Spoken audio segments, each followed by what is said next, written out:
Alors, si vous le voulez bien, bienvenue à tous et à toutes. Je m'appelle Jacques Frémont, je suis le recteur et vice-chancelier à l'Université d'Ottawa. Je suis très heureux de vous voir ici rassemblés pour ce forum public pour partager les meilleures pratiques pour contrer le racisme et favoriser l'inclusion sur le campus. Lorsque nous nous réunissons pour un événement d'envergure comme celui-ci, nous avons coutume d'offrir, comme vous le savez, une affirmation autochtone en appui aux efforts de réconciliation. Nous rendons donc hommage au peuple algonquin, gardien traditionnel de cette terre. Nous reconnaissons le lien sacré de longue date l'unissant à ce territoire qui demeure non cédé. We pay respect to all Indigenous people in this region, from all nations across Canada who call Ottawa home. We acknowledge the traditional knowledge keepers, both young and old, and we honor their courageous leaders, past, present, and future. I would like to briefly explain what has led to this meeting here today, this afternoon, as well as what I hope we can achieve together this afternoon. This is the third public event that we have led as part of the work currently underway by the President's Advisory Committee for an Anti-Racist and Inclusive Campus. Unlike the two previous town halls, where the main purpose was to hear from racialized members of our community directly about their experience of racism on campus, the aim of today's event is primarily to hear from experts from various fields on the best practices and strategies to combat racism and to ensure greater inclusivity on our campus for all members of our university community. Of course, you will also be invited to take part in this discussion during a question and answer session following the panel discussion. I also want to thank you all for joining us, whether in person, or I think we are on the YouTube channel. And so I guess many, many more people are watching us. Let me make clear that I'm committed, and I keep being very committed to increasing our efforts to make sure that the University of Ottawa becomes a truly racism-free campus. As I said earlier, we have to be better and much better, and we have to be much better than the Ontarian and the Canadian society also. We have to be models, and it will be my aim for the next few months and few years. Je vous assure que je suis prêt à faire le nécessaire pour passer des paroles à l'acte dès que la meilleure voie à suivre aura été établie au cours des prochaines semaines et des prochains mois. Ce forum public nous aidera sans aucun doute à mieux déterminer cette voie et à agir d'une façon percutante, à agir avec impact pour contrer le racisme et promouvoir l'inclusivité sur notre campus. Sur ce, je cède maintenant la parole à notre modératrice pour ce forum, Madame Sarah Onyango. Madame Onyango.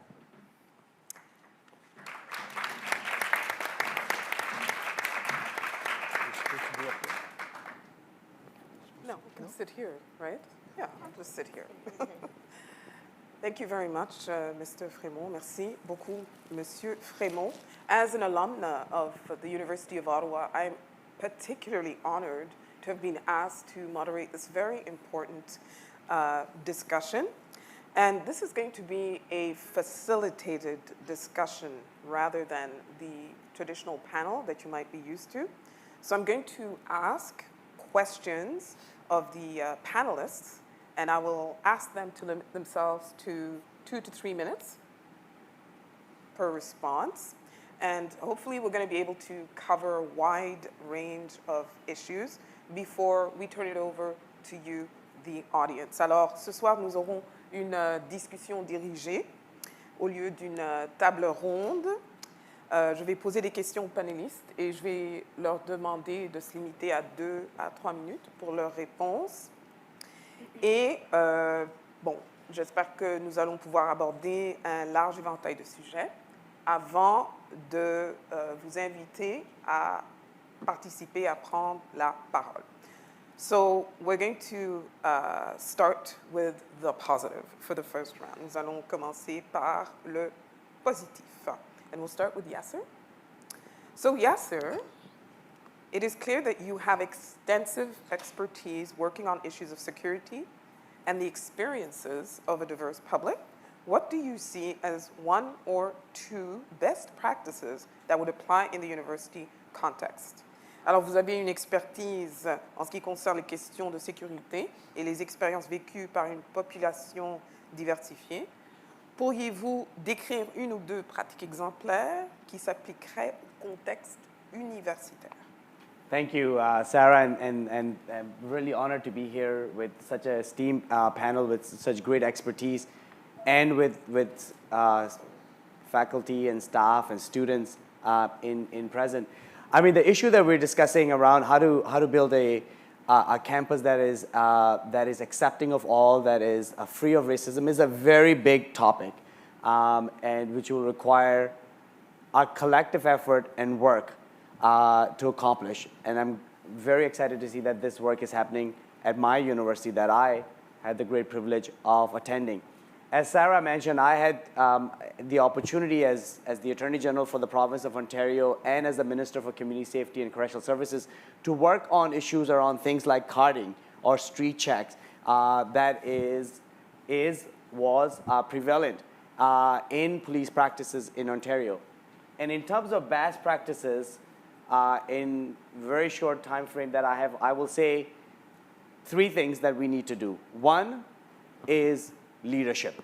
We just need to demonstrate leadership and deal with these issues. The time, in my opinion, to have conversations and consultations around issues of racism in police or security forces, that time has come to an end. So leadership is extremely important. These are not easy decisions, but we have to just do the right thing and make sure that we put rules and regulations in place that will ensure that everybody is treated with dignity, that their charter rights are protected. Number 2, you need to make sure that our law enforcement agencies, whether that's campus police or our police service, that they are given appropriate training to deal with these type of issues as well. You can't just make rules and say abide by the rules. You need to make sure that they have the right resources available to them in order to then enforce the rules properly. So training is important. And the last thing I will say is I'm a firm believer in collecting data. Let's collect data.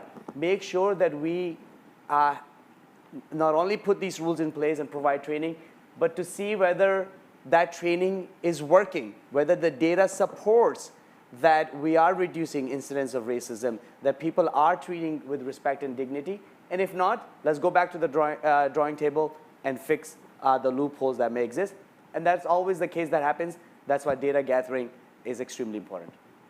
Merci, Yasser. I'm going to move over to Monte. So, Monte, you've been working on diversity issues for some time, including in the educational context of the secondary education system. So do you have 1 or 2 initiatives that you would see as key starting points for the University of Ottawa in its quest to be both anti-racist and more inclusive? Alors, y a-t-il 1 ou 2 initiatives que l'Université d'Ottawa pourrait utiliser comme point de départ en vue d'éradiquer le racisme et de favoriser l'inclusion sur le campus? Thank you, Sarah. I have been, I'm the Equity and Diversity Advisor for the Ottawa Catholic School Board, and for the past few years, the board has been very intentional in addressing issues around equity. We implemented an equity framework, and as part of that, we also adopted a declaration in support of the UN International Decade for People of African Descent. And that was really centered around creating awareness and implementing practices within our curriculum and our and our board system-wide to increase representation of people of African descent. So we started at the beginning of the academic year providing system-wide training on equity and unconscious bias for all levels. So whether it's senior executives, superintendents, the directors of education, and also those at the front lines, whether we're addiction counselors, social workers, teachers, vice principals, principals.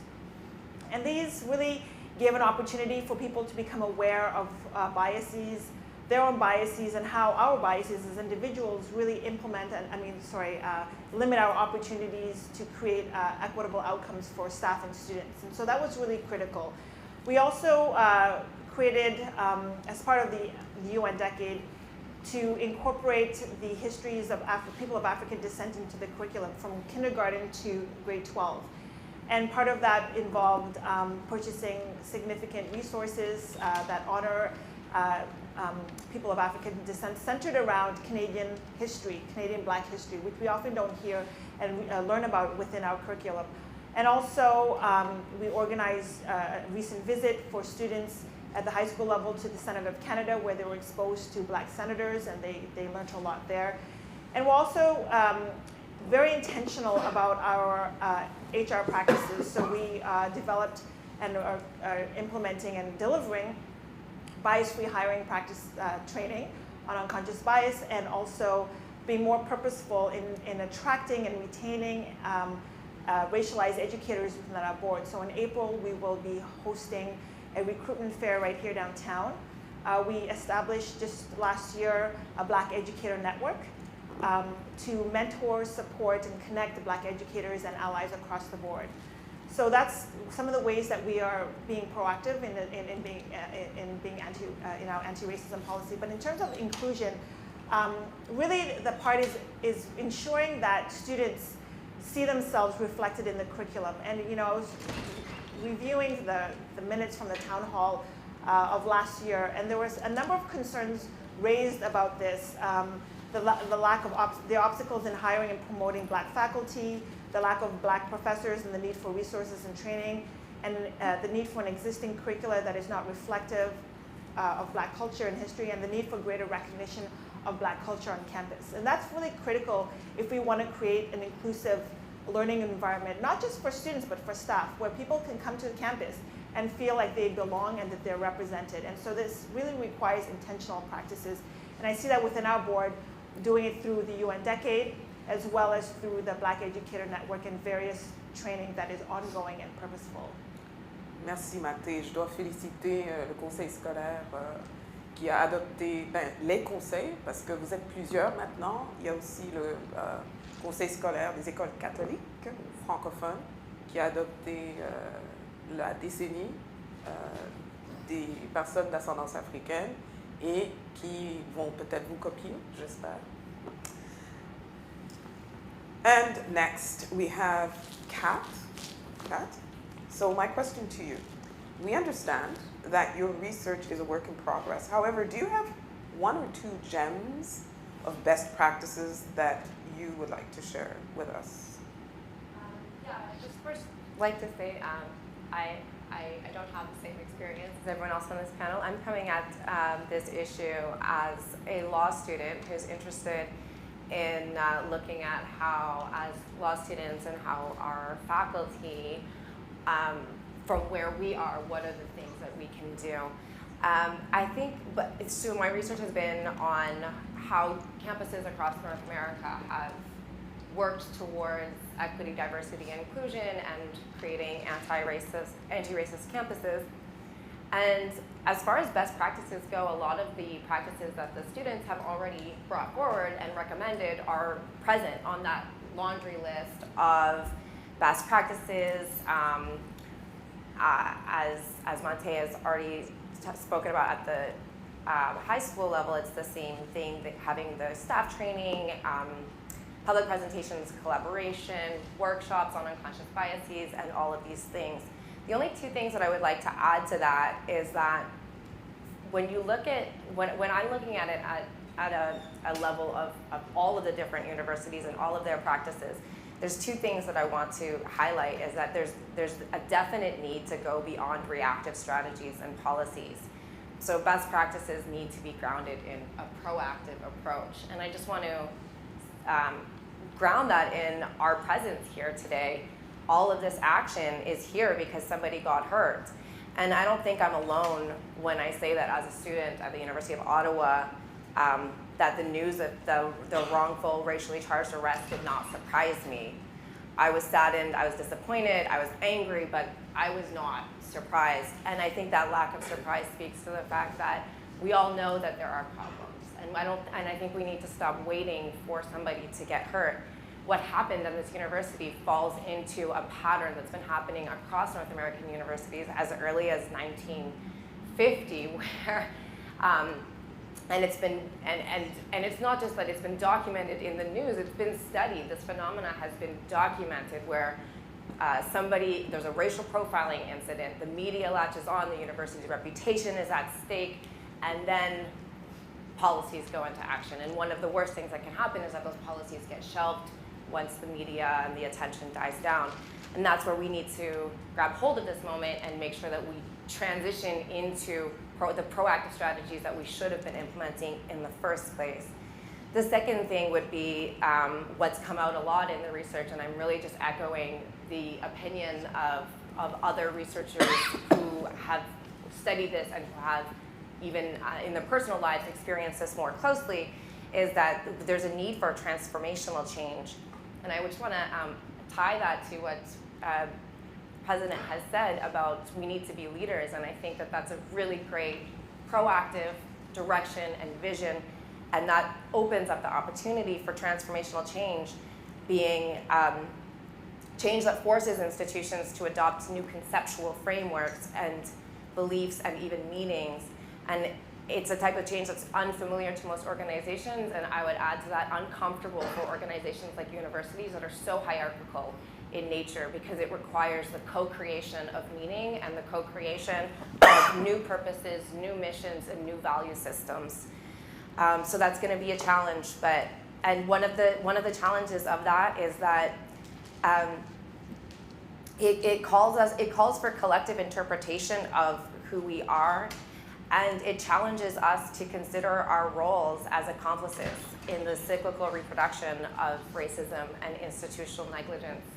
And we need to maybe embrace, I think, to go beyond just checking off the list of we had a workshop, we did an unconscious bias workshop, we increased our diversity, the admissions are better. We need to go into actually transforming the way that we teach. And I appreciate that statement. I hear that from the research that I'm reading, that the pedagogy has to change. The curriculum needs to become more representative. Merci beaucoup, Kat. I really appreciate the whole go beyond the checklist and, have the audacity to change, to transform your mission, vision, value system, etc. Merci beaucoup pour ça. Monsieur Babineau, vous avez été pendant plus de 20 ans, c'est ça, un acteur influent dans le milieu policier, et vous faites aujourd'hui la sensibilisation aux problèmes de racisme systémique. So can you share one or two key points that can result in effective organizational change from your lens as someone with 20 plus years of experience in policing? I was in law enforcement 30 years. I'm just playing. Okay. I said more than that. No, I'm just playing with you. First So of all, I took off 10 years. Of course. Somebody said I started when I was 4 years old. First of all, thank you very much. When I came to Ottawa, this building didn't exist. So I'm an alumni of Ottawa University at criminology, but I'm also an alumni at Carleton and at McGill. So I've got alumni coming out of everywhere. Very happy to be here. Very happy to be here, but I'm going to get down to business right away. I want to get down to business right away and say that all of the answers that I'm going to give today, to this evening, is related to the incident of June, I believe it's June 29th, 2019. And that's all about racial profiling. That's it. So we can all go home.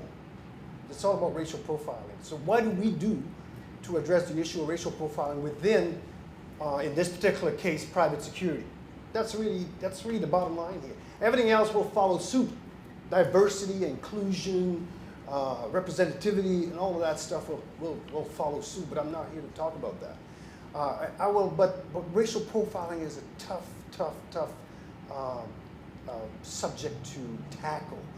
Mr. Fremont, when he was the head of the Quebec Human Rights Commission, was posed that question. And he said, it's a problème de société. So that's deep, because where do you start?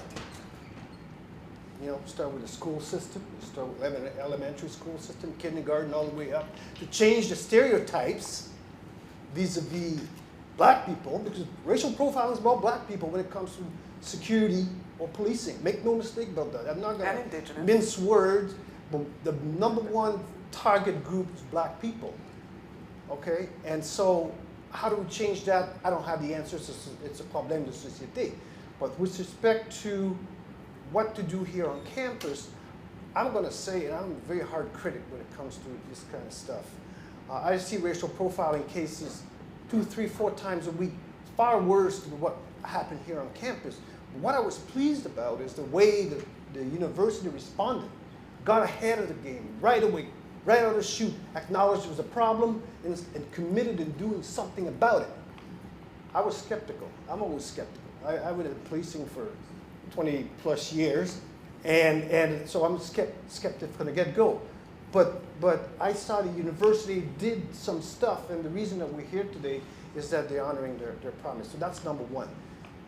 Whatever the university puts forward in terms of change, 3 things have to happen. Number one, you have to get buy-in from the employees that are going to be affected by your policies. And that means, and I'm going to refer back to the security agency here, protective services, whatever name that you guys give them.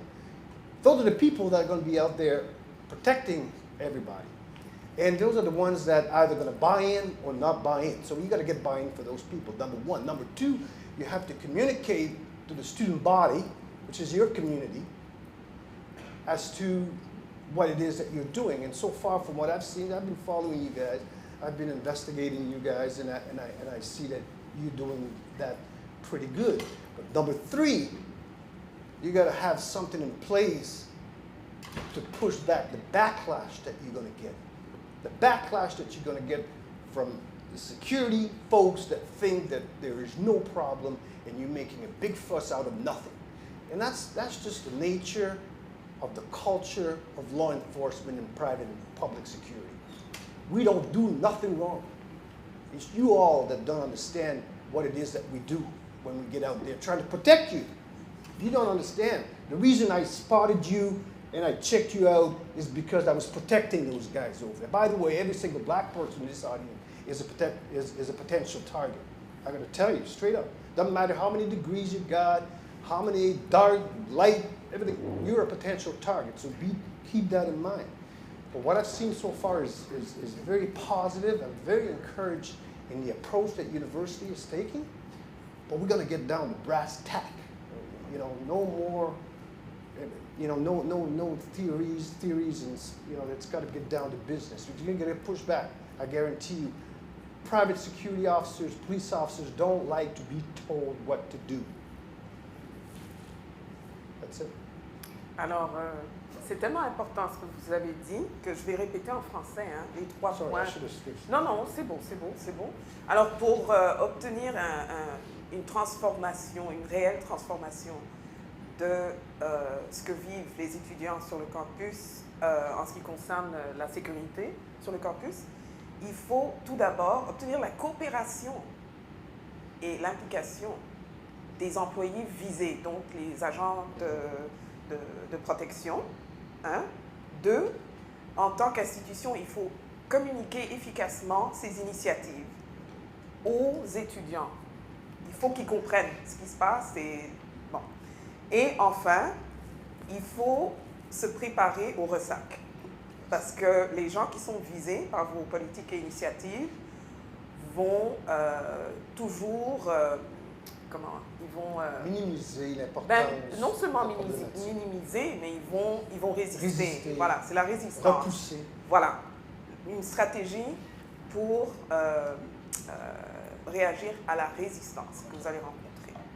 Excellent. So, are you ready for round 2? Yes? Okay. So, I'm going to go to Kat first. Alors, il existe un grand nombre de stratégies pour lutter contre le racisme et les autres formes de discrimination en milieu de travail. You have some reflections, Kat, on the challenges posed by climate change surveys. Can you briefly explain what those are and how they fit into organizational change strategies? My first concern with climate surveys is the first question I think we need to ask is why are we conducting them? If it's because we need proof that there's racism on this campus, and I think that is, first of all, a waste of time, and second of all, it's insulting because we know that there is. And we don't need any more data. Second of all, I'm very proud to be at the University of Ottawa, but when it comes to large universities in North America, we're not that special. And these climate surveys have already been done. Meta-analyses of that data has already been done. People have already looked at that data and come up with lists of best practices, and those best practices have been analyzed. I think that we don't need to do that. But if the purpose is to open a channel of communication to figure out, to this extent that our university is unique and our community, our being in Ottawa, the different needs of the students and the staff are different. If the purpose of the survey is to create a channel of communication and a channel and an opportunity to co-create a strategy and to co-create a curriculum and to from that laundry list of best practices, select which ones would be effective so that we can go beyond just checking off a box to say we did things and finding out which combination would allow us to change, then that's the kind of survey that would be interesting. I think the survey is a very powerful tool for organizational change because it can open up, it's a very democratic tool, and it can open up spaces for organizations to embrace democratic processes. Part of transformational change, as described by other researchers on campus racial climates, is the need to, sorry, I lost my train of thought here. Sorry, I don't remember what I was talking about. But the surveys can serve that goal to figure out which specific strategies. For example, unconscious biases workshops are very popular right now.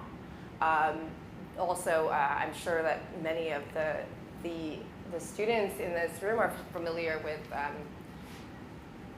learning about your privilege workshops, where you put up a finger or you take a step back. But these workshops can be very beneficial to white students, or especially white students who grew up in homogenous communities and cultures and have been schooled in very homogenous communities.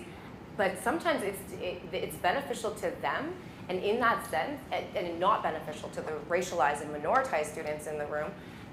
And in that sense, it perpetuates that system of white privilege by giving them an advantage. And at worst, it turns the minoritized students and the racialized students into guinea pigs for white students to learn about their privilege.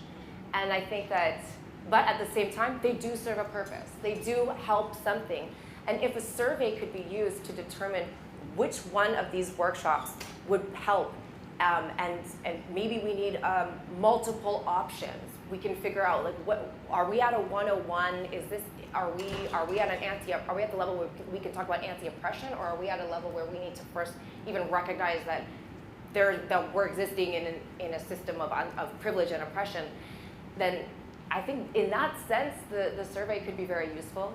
I agree that the data can also show us if our strategies are working or not. But if the purpose of this survey is just to get proof, I don't think we need it. It's out there. The proof is there. Oui, merci j'aime surtout la suggestion que les sondages sur les changements dans la culture d'une organisation peuvent être une façon d'ouvrir un canal de communication et donner l'occasion aux populations racisées de co-créer une stratégie avec l'institution. J'aime beaucoup ça. Alain. Yes, you again. I was formulating some Come back, come back. Some type of Yes. response. Yes. A response to that? No, go ahead. Okay. I was going to address that. Okay. You can address that at the end of that if you like. I'm sure that you have experience with successful and unsuccessful change strategies. Can you provide an example of an off-practice solution that you think is less effective than people believe or that often falls short of the mark? Yeah, I got to tell you, I spent 29 years with the RCMP, and a lot of changes have been attempted in the organization that on the surface looked pretty good, but really didn't materialize in much until they were pushed against the wall through via lawsuits or class action suits or bad publicity, bad press, and so on and so forth. So things that have worked were in surveys. One of the things we used to get maybe just survey twice a year. We used to get a survey of some type in terms of diversity, inclusion, and all that kind of different type of things. And then sure enough, not much would materialize. So whatever survey or collection of data or anything that you do, it has to be put at play, put in good use ultimately. So I haven't, like I said, again, my organizational experience is in the RCMP, and that's not a very good one in terms of an organization that's amiable to change. It's very reluctant to change. But whatever you do in terms of change, it has to be meaningful. I'm a big fan of data collection, not because we're not sure whether or not racial profiling exists, and we just got to double check one more time. But it seems to be the way that policymakers like to have, clear data showing that what we already knew exists. And so for that reason alone, I think it's a good thing. But it has to be an ongoing thing. I was going to get political here and talk about the previous government, which and like what was put forward in terms of the legislations and regulations that were put in place to address carding and street checks and so on and so forth, and also the oversight of the police system in Ontario as a whole, which I thought was phenomenal. Some people didn't agree with me, but I thought, wow, this is like light years ahead of most agents, most provinces, and even the United States. Not everything went forward, but it's encouraging that there is some type of accountability system in place for policing in Ontario. And within public or private security as well as policing, if you don't have a really robust accountability system to mitigate how discretionary powers that those officers and agencies have, then you're going to be in trouble. So police officers, peace officers, private security officers, they crave discretion. They want to get more discretion, but more discretion comes with a great deal of responsibility, which they're not always prepared to assume.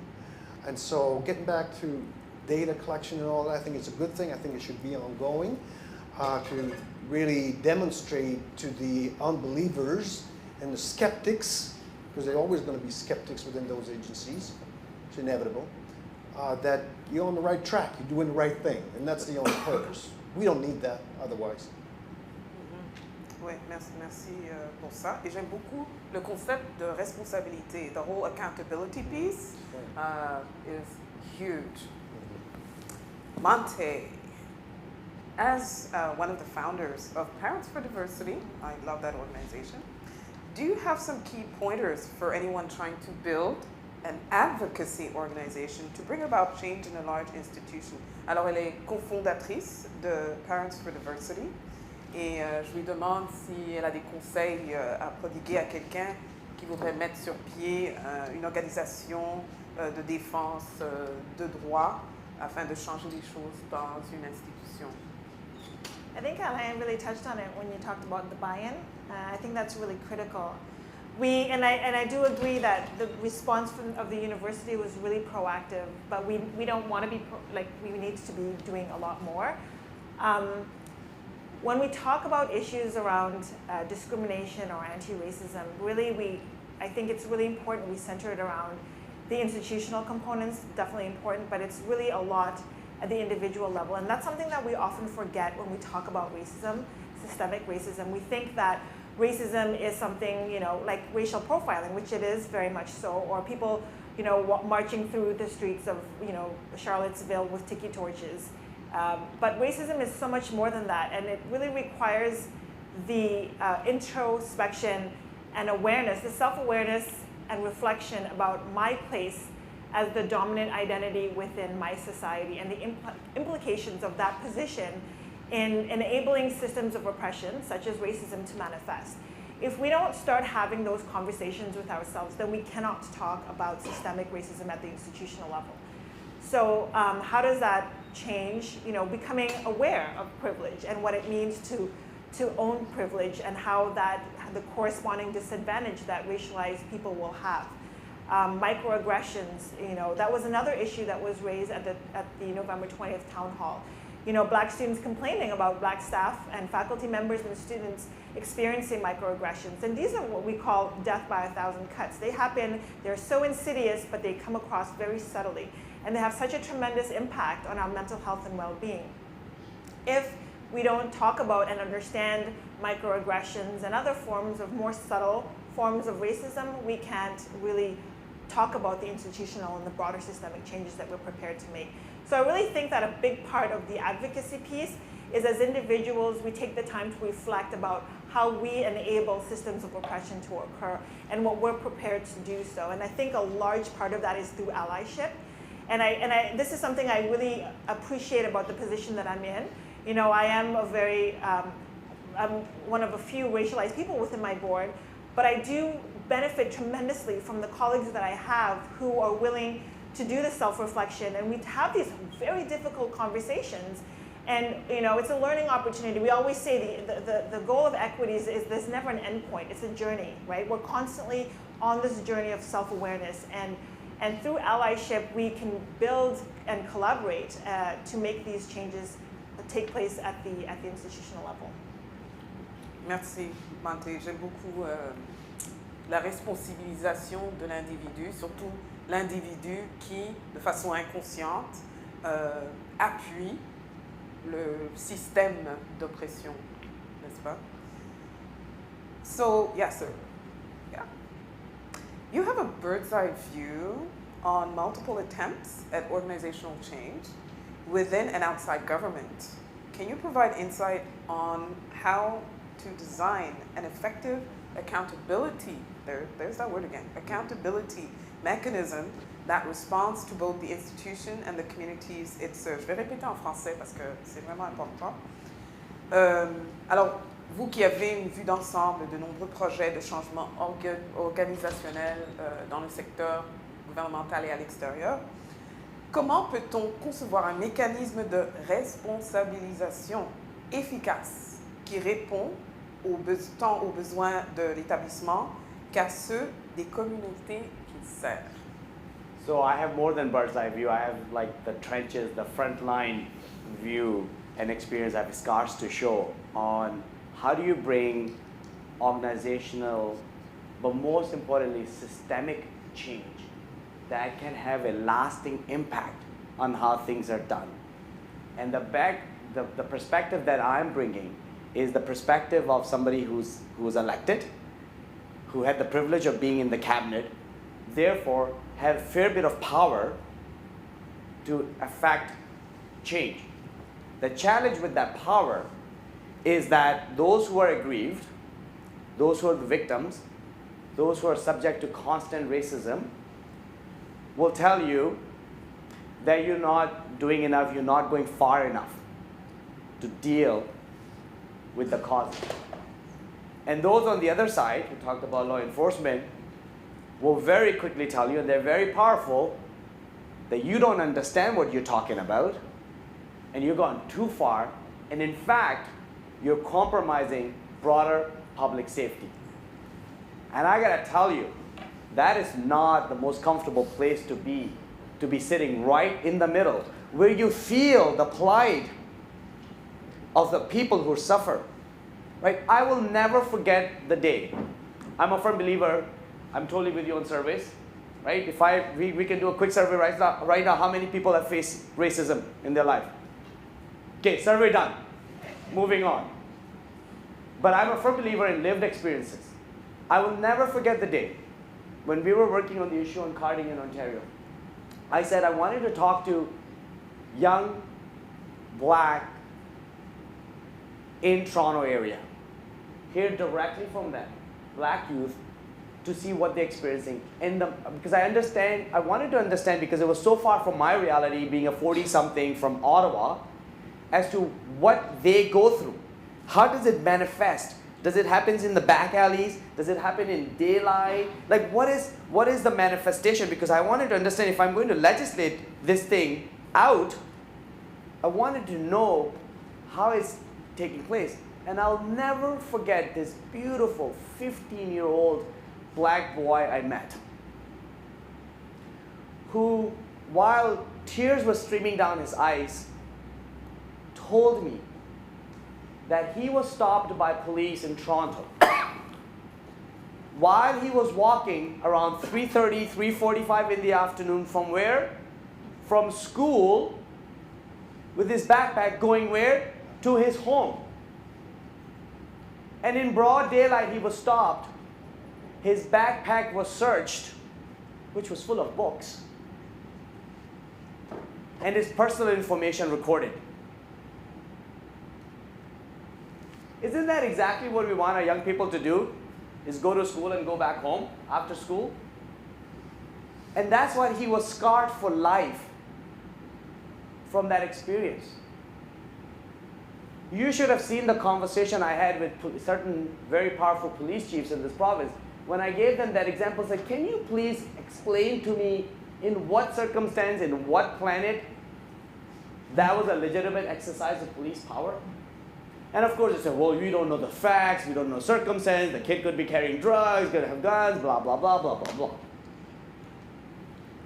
So you're in a incredible challenge. Try to take all these experiences and try to do something good.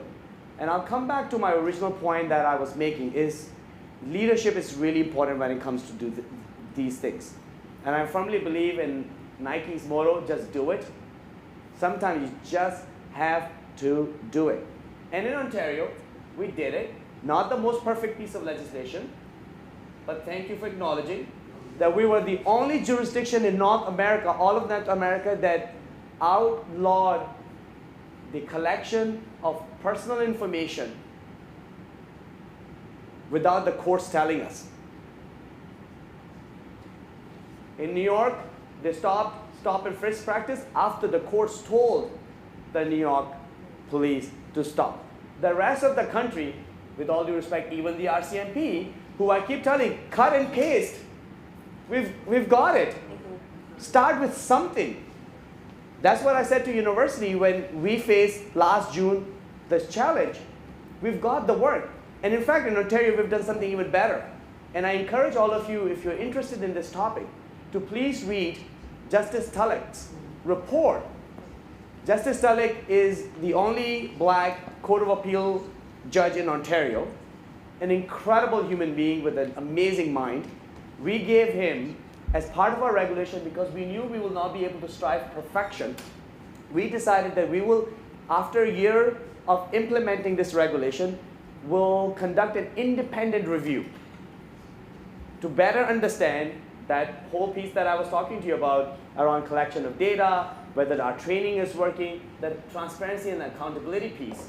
And he did consultation, and he has done a report. It's about 350 pages long, and I will tell you, if you're interested, it's riveting reading. It really tells you how to even improve on the system.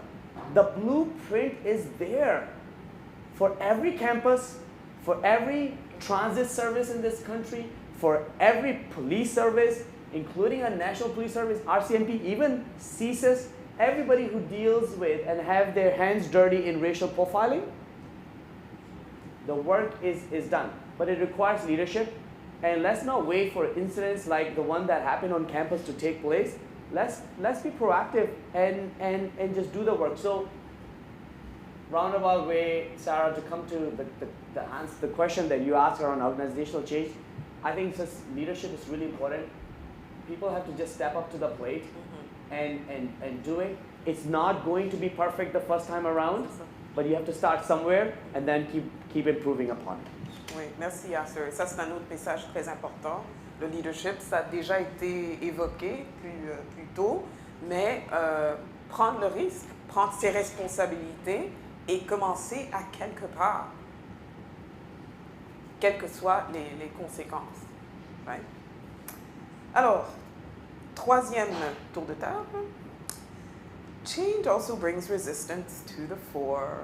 We did talk about that before. So how do you identify and respond to resistance in your work, in the work that you do in each of your individual spheres?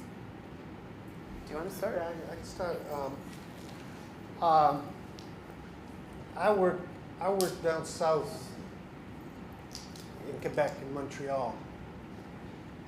And I use that analogy because dealing with issues of racial profiling in Quebec, and some of the victims, and I'm sure Mr. Fremont could probably attest to that, it's like I had no idea, because of having spent 29 years as a police officer, I knew that some stuff was happening, but what I've seen working for the Center of Research and Action on Race Relations in Montreal, CRAR, over the last 2 years with respect to racial profiling, it's like stepping back in the 50s, in the 60s, in Alabama and Mississippi.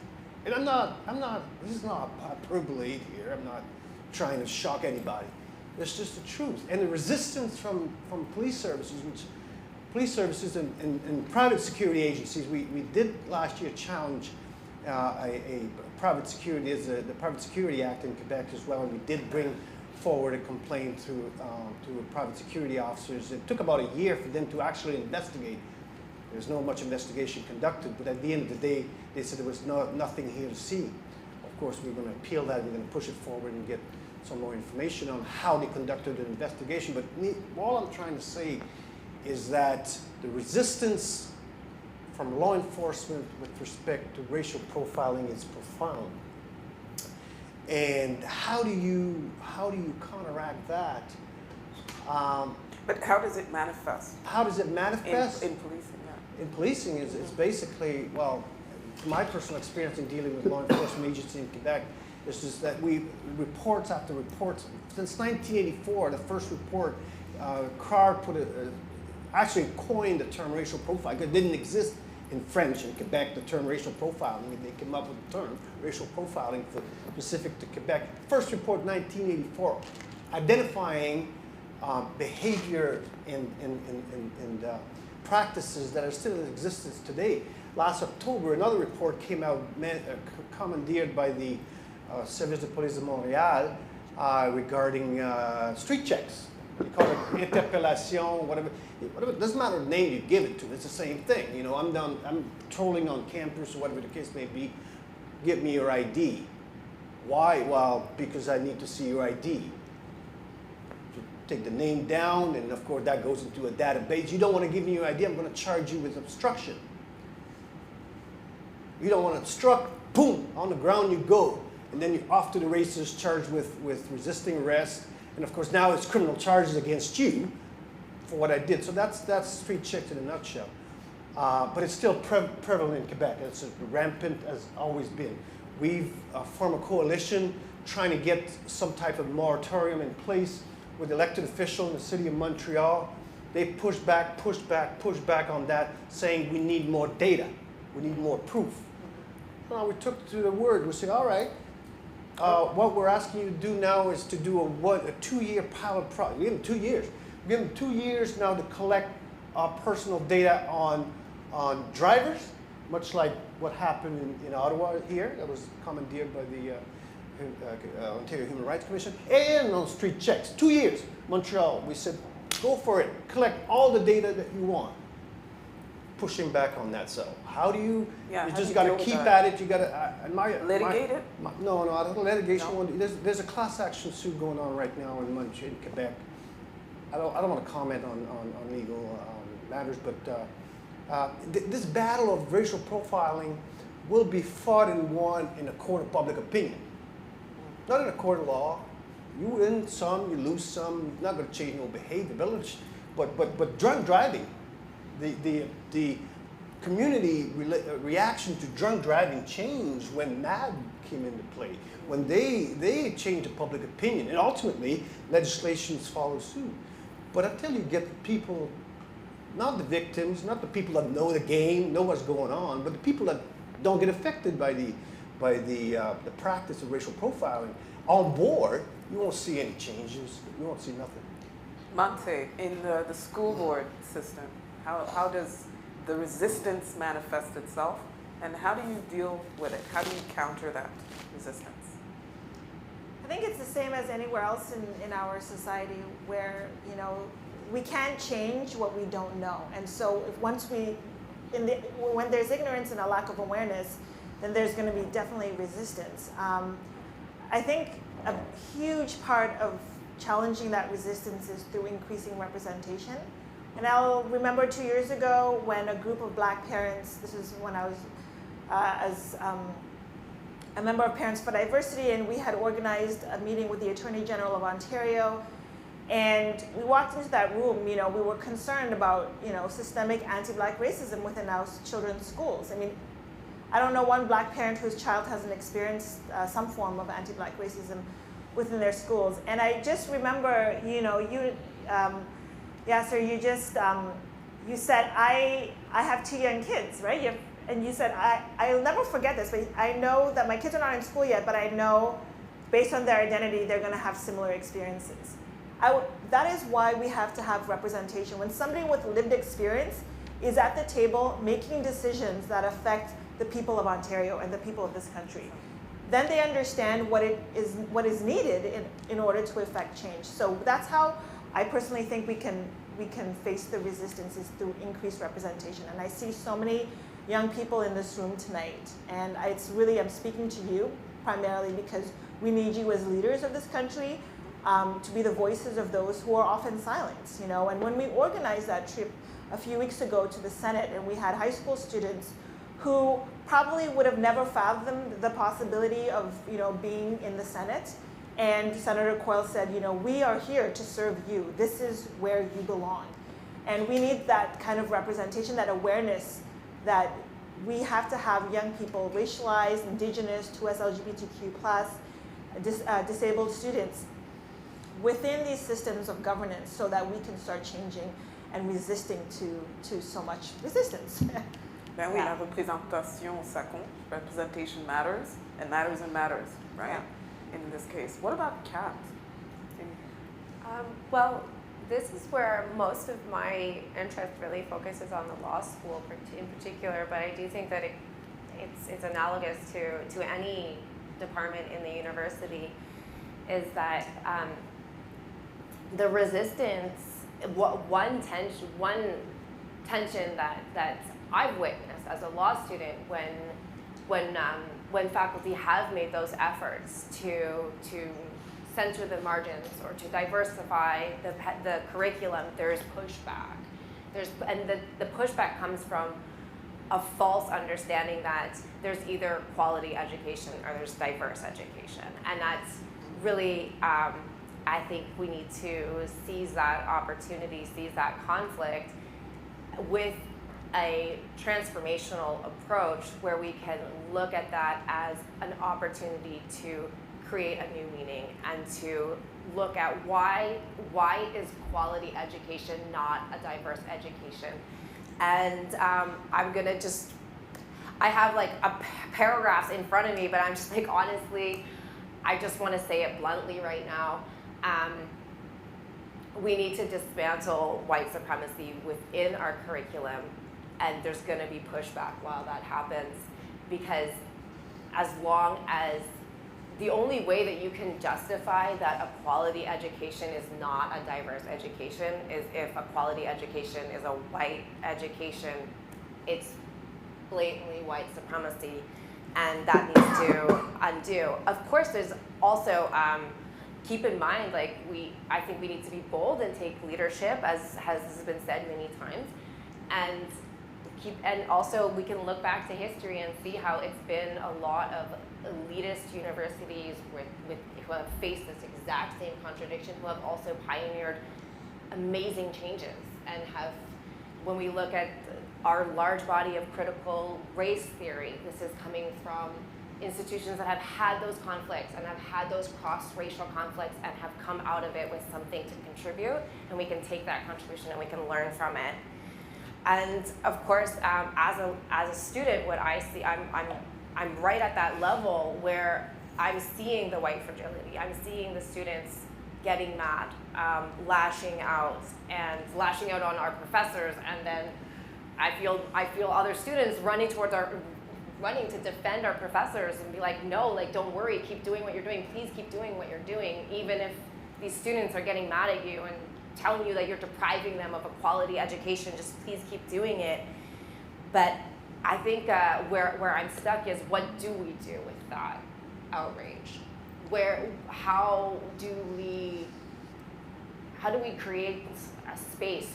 Whose responsibility is it to do that teaching and to wipe those tears?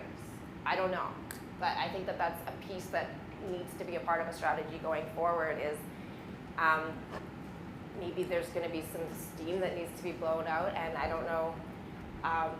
That's something that we need to figure out. That's a very important point, because a lot of the anti-racism work has tended to fall on the recipients, the victims, the recipients of the racism for too long. Mm-hmm. And, why should the white fragility and the white supremacy be only be attacked by the victims?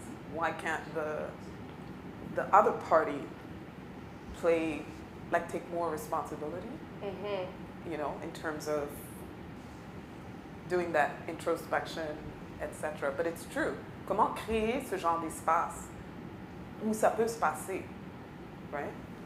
Yeah, so I see you nodding your head. let me pick up on that thread, because Yeah. I think that's a very important point that's being made, that the pursuit of equality is not a solo journey.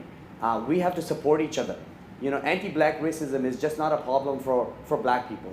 Anti-indigenous racism is just not that indigenous people should deal with. Or anti-Semitism, that it's up to the Jews to figure out how to put an end to it, or Islamophobia is a Muslim problem. I mean, I often say that the Charter of Rights and Freedoms that enshrine our rights is not an a la carte menu that we get to pick and choose what rights we like. It's a buffet. It's a family. We all sit together and we share. And we make sure that we all get to share it equally. So I think more and more we stand together, and more we work together. When I was a backbench MPP, one of the earlier bills that I worked on was opening the Human Rights Court to enshrine gender identity and gender expression as an enumerated right, factor of discrimination. And so many people ask me, like, you're a Muslim heterosexual man, like, what's your interest in this? I'm like, well, if I don't stand up for the most marginalized group in the society right now, who's going to stand up for my rights when they're being taken away? That's right. Right? So I think the allyship, whether you're aggrieved or you're on the other side, is so important, because that's how we affect change. Because if we are together, shoulder by shoulder, saying, my black brother or sister is getting harmed, therefore I'm getting harmed, and vice versa, I think there's far more power in our voices. I would also say on top of that I think all the factors that were raised, that be it advocacy, that parents or others may engage in the community, be it becoming a decision maker, and I will encourage all of you sitting here, especially the eternal youth in this room, run for office. get in a place where you are making those decisions, right? I was able to be in that room and talk, work with parents and bring about changes because I put my name on the ballot and I was fortunate enough to be supported in that endeavor. And you get into those rooms and you get at those tables where the decisions have been made for you on your behalf without your say. You want to take away that voice and be able to use that for everyone, not only your community.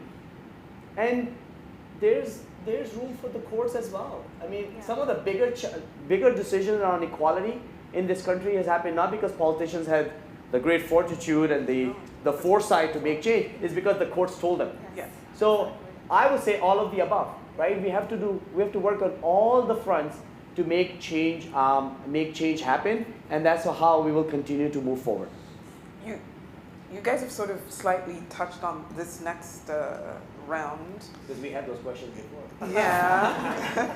But one of the key strategies is the education piece, right, of the community, for them to understand human rights and to know how to identify discrimination and also how to embrace diversity.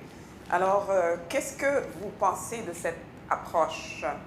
Et selon vous, faudrait-il l'imposer? Now, this is, What's the approach? why should the approach is educating the community about human rights and educating them on how to recognize, understand, and deal with discrimination, etc. And do you think it should be imposed? Because there comes a point where, okay, you wait around long enough for people to come to their senses and to be fair and to be equal and humane, and it's not happening, especially in an institution. And you have students and they just want to study, get the degree, go, whatever, Exactly. and they don't need all this Exactly. extra aggravation. Should it be imposed? Est-ce que ça devrait être imposé? Yeah. you go ahead. Two things. Number one, I'm a strong believer in community mobilization. Okay, community, I mean, it's happened to be a university community, but mobilization because changes with respect, and I always go back to racial profiling because I think that's the impetus of why we're here tonight anyhow, in my opinion. So community mobilization is key.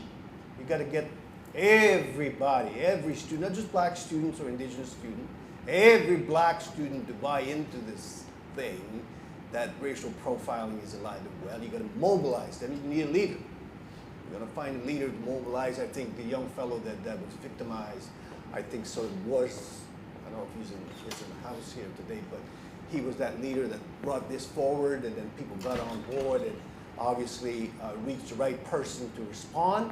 So community mobilization is number one, because some folks are not always, I mean, I would hazard to guess that people have been racially profiled here on campus before, but never came forward. I'm going to go out on a limb and say that.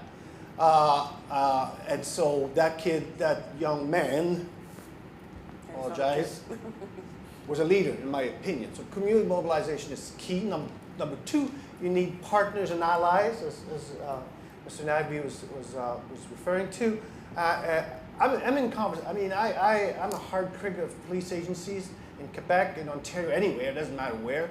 Really, when I see that they're not doing what they're supposed to do, which is to serve and protect everybody, then I'm going to be hard on them. But at the same time, I want to have a conversation with those progressive law enforcement managers, chief of police that want to do the work. I'm happy to have a conversation. Right now, I'm in conversation with the chief of police in a small municipality in Quebec that I'm not going to name the name, but they've had tremendous problems with racial profiling in that community simply because they have a 10 to 12% black population in that community, and that created panic among the well-established people that this will turn into a ghetto of some sort, and now they're targeting everything that's black that moves. Even though all those people have degrees, they're teachers, they're lawyers, they're doctors, and everybody's got housing. No, there's no public housing and nothing like that, but the stereotype is that they're probably dangerous and belonging to a gang. But anyhow, that chief of police has agreed to have this conversation, and I'm positive that we're going to be able to build, but we build community mobilization initially in that community to get the chief of police to come to the table to have this conversation. I was also approached at the same time by another organization, other police agencies, and when I proposed to them my approach, which I would feel would be appropriate, I got a phone call a week later and said, well, we can't go there because the police union is not going to go along with that. I mean, racial profile, they don't want to touch that with a 10-foot pole. They'll go to mosques and they'll sit down with impoverished people and you know, that they're okay with that. But talking about racial profiling, don't want no part of that.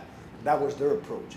So I think that being able to talk with progressive managers, executives, law enforcement, or private security folks that want to see changes, meaningful changes, I think that's the key. But community mobilization, that's community.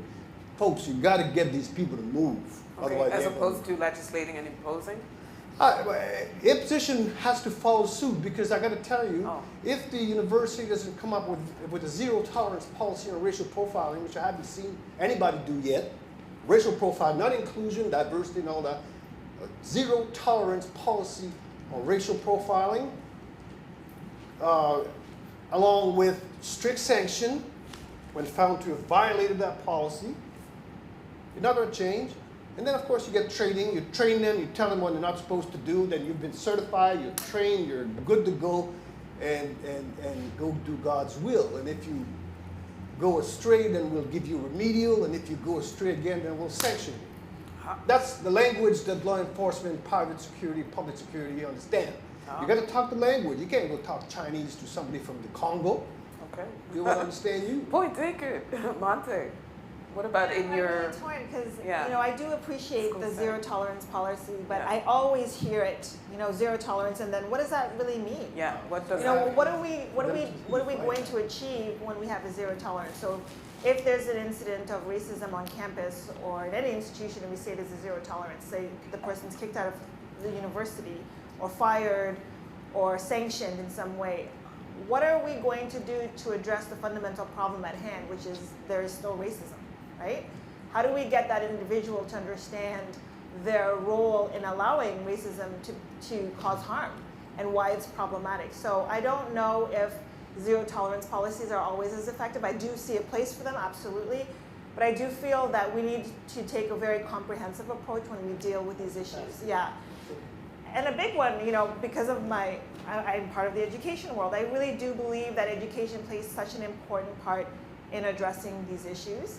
And within school systems, we have historically, and it's funny, the other day my kid said to me, you know, why are you always talking about black people? And I said, well, when you go to school, do you learn about black people? No. Do you read books with black characters? No. Do you watch YouTube channels and television shows with black people or movies? No. I said, well, then I have to balance that for you. I have to be able to present you with something that's going to reinforce your identity as a black person navigating the world, which is really centered around whiteness. And so throughout, and all of us here are, you know, I didn't learn about residential schools until a few years ago. I certainly did not learn about black history when I was in school. And so when we take that away from our students, we don't give them the opportunity to understand diversity, to understand the contributions that non-white people have made to build this country. And so when we start at a young age, educate our kids about black history, about black identities, we then change the narrative, right? We're no longer just, you know, the threatening intruders into a predominantly white neighborhood. We're citizens. We're global citizens who have contributed to the building of this fantastic and great country. And so that is something that is important to achieving and addressing racism within our society. And I do see that within I'm very vocal about how much I'm opposed to the teaching of To Kill a Mockingbird in schools. You know, it's antiquated, it's racist, and what I love about my board is we saw schools, you know, principals, one principal in particular saying, you know, I have a large black population in my school. I want to change the books that they're reading, and now we have literature circles within our secondary schools where they're learning the canons of black history, you know, Richard Wright and not, you know, Harper Lee. And when a white student now is presented with a black protagonist who is accomplished, then again, the narrative begins to change and we start to deconstruct stereotypes and racist ideas about black identity. And so that is how we are going to challenge the system. L'éducation, la sensibilisation. What about you, Kat?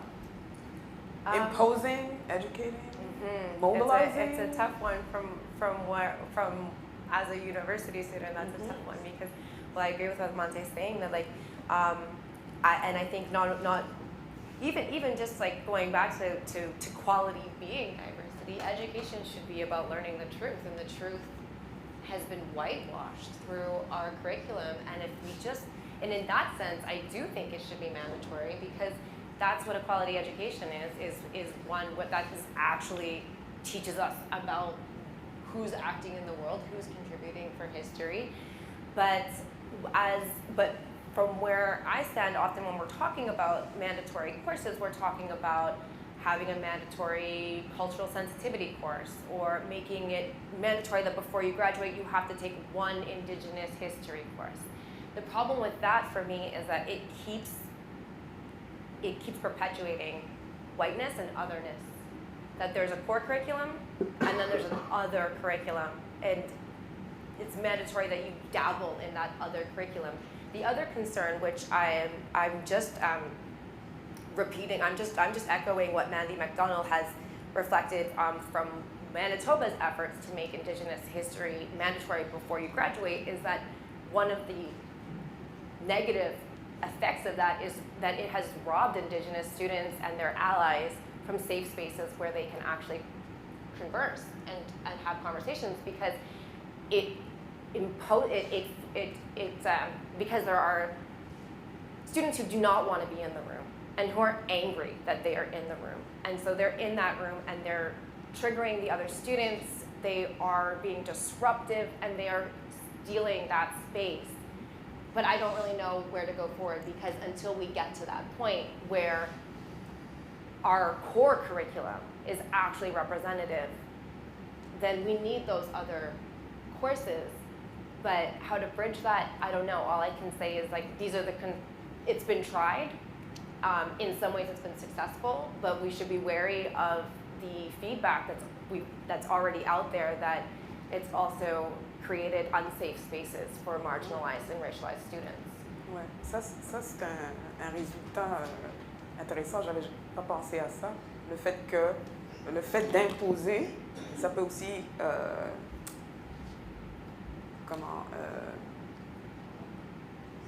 créer un environnement inconfortable dans la salle de classe, justement pour les populations visées, beaucoup plus inconfortable que ce l'est déjà. Ouais. If I could just add on that, like within our board, this is like we are introducing Indigenous literature into the curriculum, and that is something that learning consultants are grappling with, is that how do we select literature that's not going to re-traumatize, and it's all about, and what one of them always says is, look at the student in front of you, and you will know your student, and present the curriculum in a way that protects them and their identity. And so that is really a process you have to navigate as an educator. Yasser? Well, I mean, I would having been a legislator, I would, I would always say that creating education and awareness is probably the direction to always go, right? Because then you are raising the consciousness of everyone, and you're bringing people together and creating the same basis of understanding among everyone. A lot of the work that I do, for example, now at the Institute for Canadian Citizenship is around creating those conditions of inclusion. One of the things that we talk about, that we should stop talking about diversity. Diversity is a fact. Look around this room. This is a very diverse room. The real question, the action, is whether everybody in this room feels included or not. Whether they feel that the differences that they carry are understood and are accepted and respected and celebrated and cherished. That's the work that we need to do in 21st century. I often joke, like, diversity is so 1990. Been there, done that, check, look at this country. It is diverse. So I think that comes by bringing people together. That comes by sharing history and traditions and stories. Laws and regulations are always going to be there, but they're really, sorry, Professor San Luis as a lawyer, I say this, they're always going to be there, but you know what, they're there to close loopholes. Right. You can't sanction people to do the right thing. We shouldn't be in a position where we have to sanction people to do the right thing. People should do the right thing because it is the right thing to do. And I think the best way to is to bring people together. Unfortunately, we don't live in utopia, and we have to use rules and regulations to make sure that people are doing the right thing. But hopefully we will get away from that at some point in our lifetime. I like what you usually say at your citizenship ceremonies. Diversity is a fact, inclusion is a choice. Anna, you wanted to? I just want to clarify my position, not position, but my comment on the imposition piece, of course, coming from a law enforcement background. But I understand education is key, and inclusive education. I'm just going to plug in the McGill Law Program, for instance, which is a bijural program and also has included an Indigenous law component throughout, which some students roll their eyes and saying, and we've got 2 law systems to learn, we've got to learn a 3rd one. But I thought it was fantastic. Of course, I'm a different generation, so I'm like a sponge. I incorporate everything, but I thought it was great. What I was trying to say, though, with respect to imposition, it was more like what your administration did in Ontario in terms of coming with a regulation piece, mandating and imposing basically parameters and guidelines on the way police officers conduct street checks, collect information sharing, retention, and management. That was my focus with respect to, and like I said, all my comments today are directed at the incident and what's going forward in terms of changes and so on and so forth. And all I wanted to say was that if you're developing a policy with respect to how your protective services operate, you must have very strict rules, guidelines, zero tolerance policy with respect to how they perform their work, provide the adequate training to those protective officers as required, but then sanction and fire if necessary if they don't follow rules. That's the language that law enforcement officers understand. And thinking that somehow they're going to have this epiphany of realization that we're all equal in this society and no one should be. That's not going to happen in our lifetime. I want to know how we're doing for time because we need time for the audience. Oh, okay. So we need to wrap it up real quick. 2 minutes. So we've heard a lot of suggestions, best practices, etc. How would the university implement some of what you have suggested in order to make durable, sustainable change in this university environment? Alors, comment l'université pourrait-elle mettre en pratique les pratiques que vous avez partagées avec nous afin que le changement organisationnel ici soit durable? Well, it's not a one-shot deal. Kudos to university for seizing the moment and taking it seriously. But this is not just a thing that gets done in 2019 and 2020. This is an ongoing work. And it will require a buy-in from the top, from the president's office, all the way to every single person who works on this campus. They all have to be very much part and parcel of that endeavor. And of course the student body and the users and the people who walk through this. I mean, this is a very unique campus, right? This is not an isolated campus. And we had this conversation in President's Advisory Council.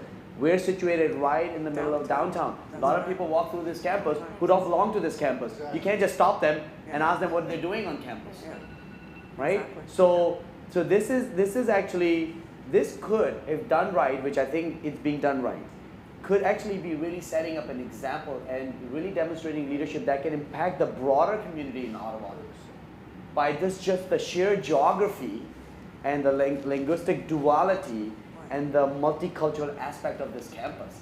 So I'm actually quite excited, but this is not a 10-day project. This has to keep going, and we will make mistakes, we will get some things right, and we just have to endeavor to keep perfecting our approach.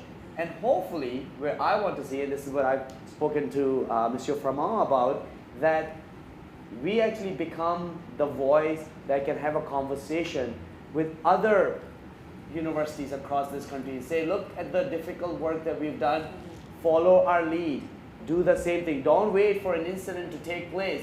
Do it now, and we will share our resources with you because we've done the hard work. Oui, donc, that will be the real impact. Donc, faire de l'université une pratique exemplaire. Kat? Transformational change and organizational change. I think it's great to set up a committee, but then who's the committee speaking to? Where are the inputs? And just like creating channels to continue the conversation. As you were saying, like equity is an ongoing work, and it can't be, okay, we fixed that problem and now we're done. But I don't want to take up too much more time if I would rather open it up. Yeah. But I think a lot of what I have already said is exactly addressing that very question. This is how we go beyond reactive strategies into proactive strategies, is through embracing transformation of the university and democratic co-creation of meaning and values to go forward, and then of course leadership, and figure out what are we about, and then let's go do it. Monty? I think a big piece is representation. I was looking at the data of the university, about like 7% of faculty identify as racialized or something like that, and it's What did you say, 7? 7, which is Wow. 20% of our country is foreign born, and by 2036, 48% of Ontario is going to be racialized. We are the most diverse province in this country, and if we don't have that diversity, that representation at senior levels, then we are not going to affect change. And so we need that. We need people who look like me, who look like many of us in this room, to be at the table making these decisions. And until we have that, we cannot talk about change. Et Alain, le mot de la fin? You got to minimize the risk. Got to minimize the risk. The way you're going to minimize the risk is by, with respect to racial profiling, again, I'm always going back to the incident. Strong policy, people that have the willingness to stick to their words, see it through, and you'll be an example to many. Well, thank you very much to all of you for all of your wonderful insights. And this is the part where we turn to the audience. Alors, on va demander à notre auditoire de poser leurs questions. There's a microphone on that side. There's one on that side. Now, ground rules. Respect. Number one.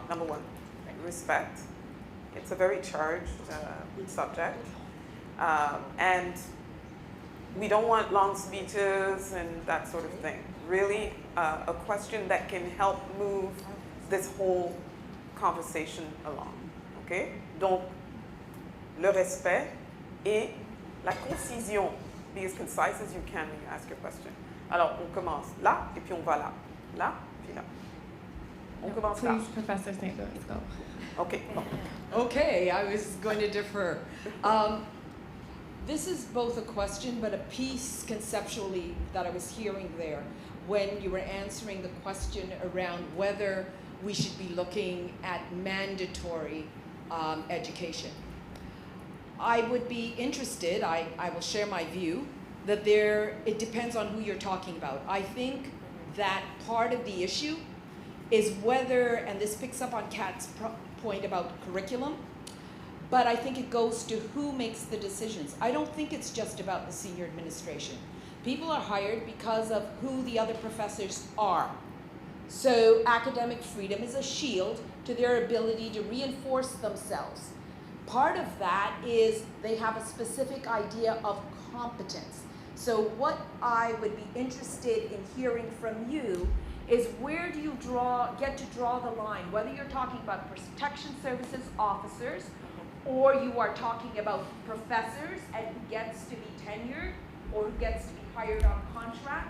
At what point do you actually say this is a competence issue and we need to reinforce those values rather to wait for incremental change while those individuals get to cement their place in the institution, so there really isn't space to make change for those decision makers, because these positions, like the tenured positions, are for life, right? So they're for an entire career. There isn't this magical space.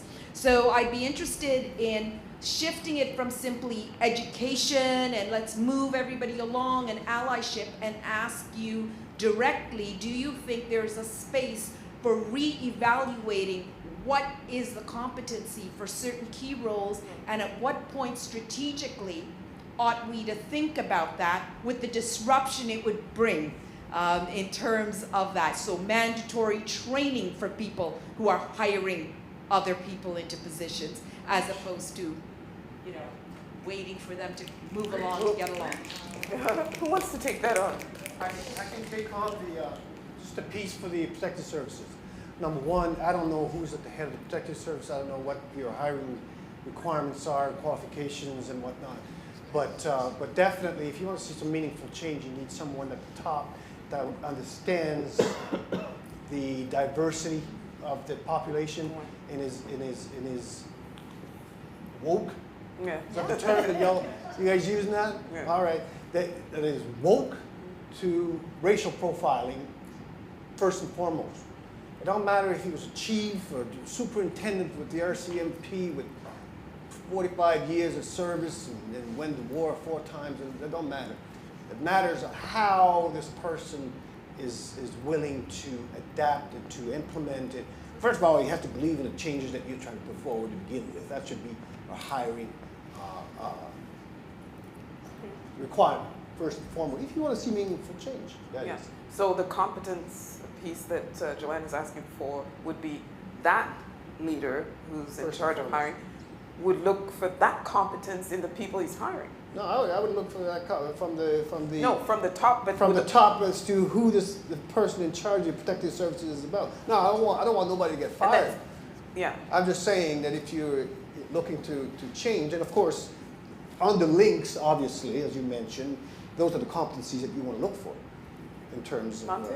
Yeah. I think when people who are senior making decisions, when they have the lived experience, it naturally comes to them to want to hire people who have the cultural competence to teach and to create a campus, a school environment, whatever institution we're talking about, to reflect that. And so that's why I think it's really critical that we have that level of diversity at the senior level, because then people who have diverse backgrounds bring diverse perspectives in their decision making, and that just naturally will it's almost organic that, you know, then we will want to have people that look like us, because not because we think, you know, we want people to look like us, but we understand the importance of diverse perspectives in decision making and having professors who can teach. I see, as you know, I'm not in the university context, but I am in a school board, where I see how fundamentally different it is when you have a racialized teacher teaching vis-a-vis a non-racialized teacher. That lived experience that comes, and they have the cultural competence to teach in a way that reflects the diversity of our increasingly rich student body. And so that's really important, and I think it's very bang on what you've raised.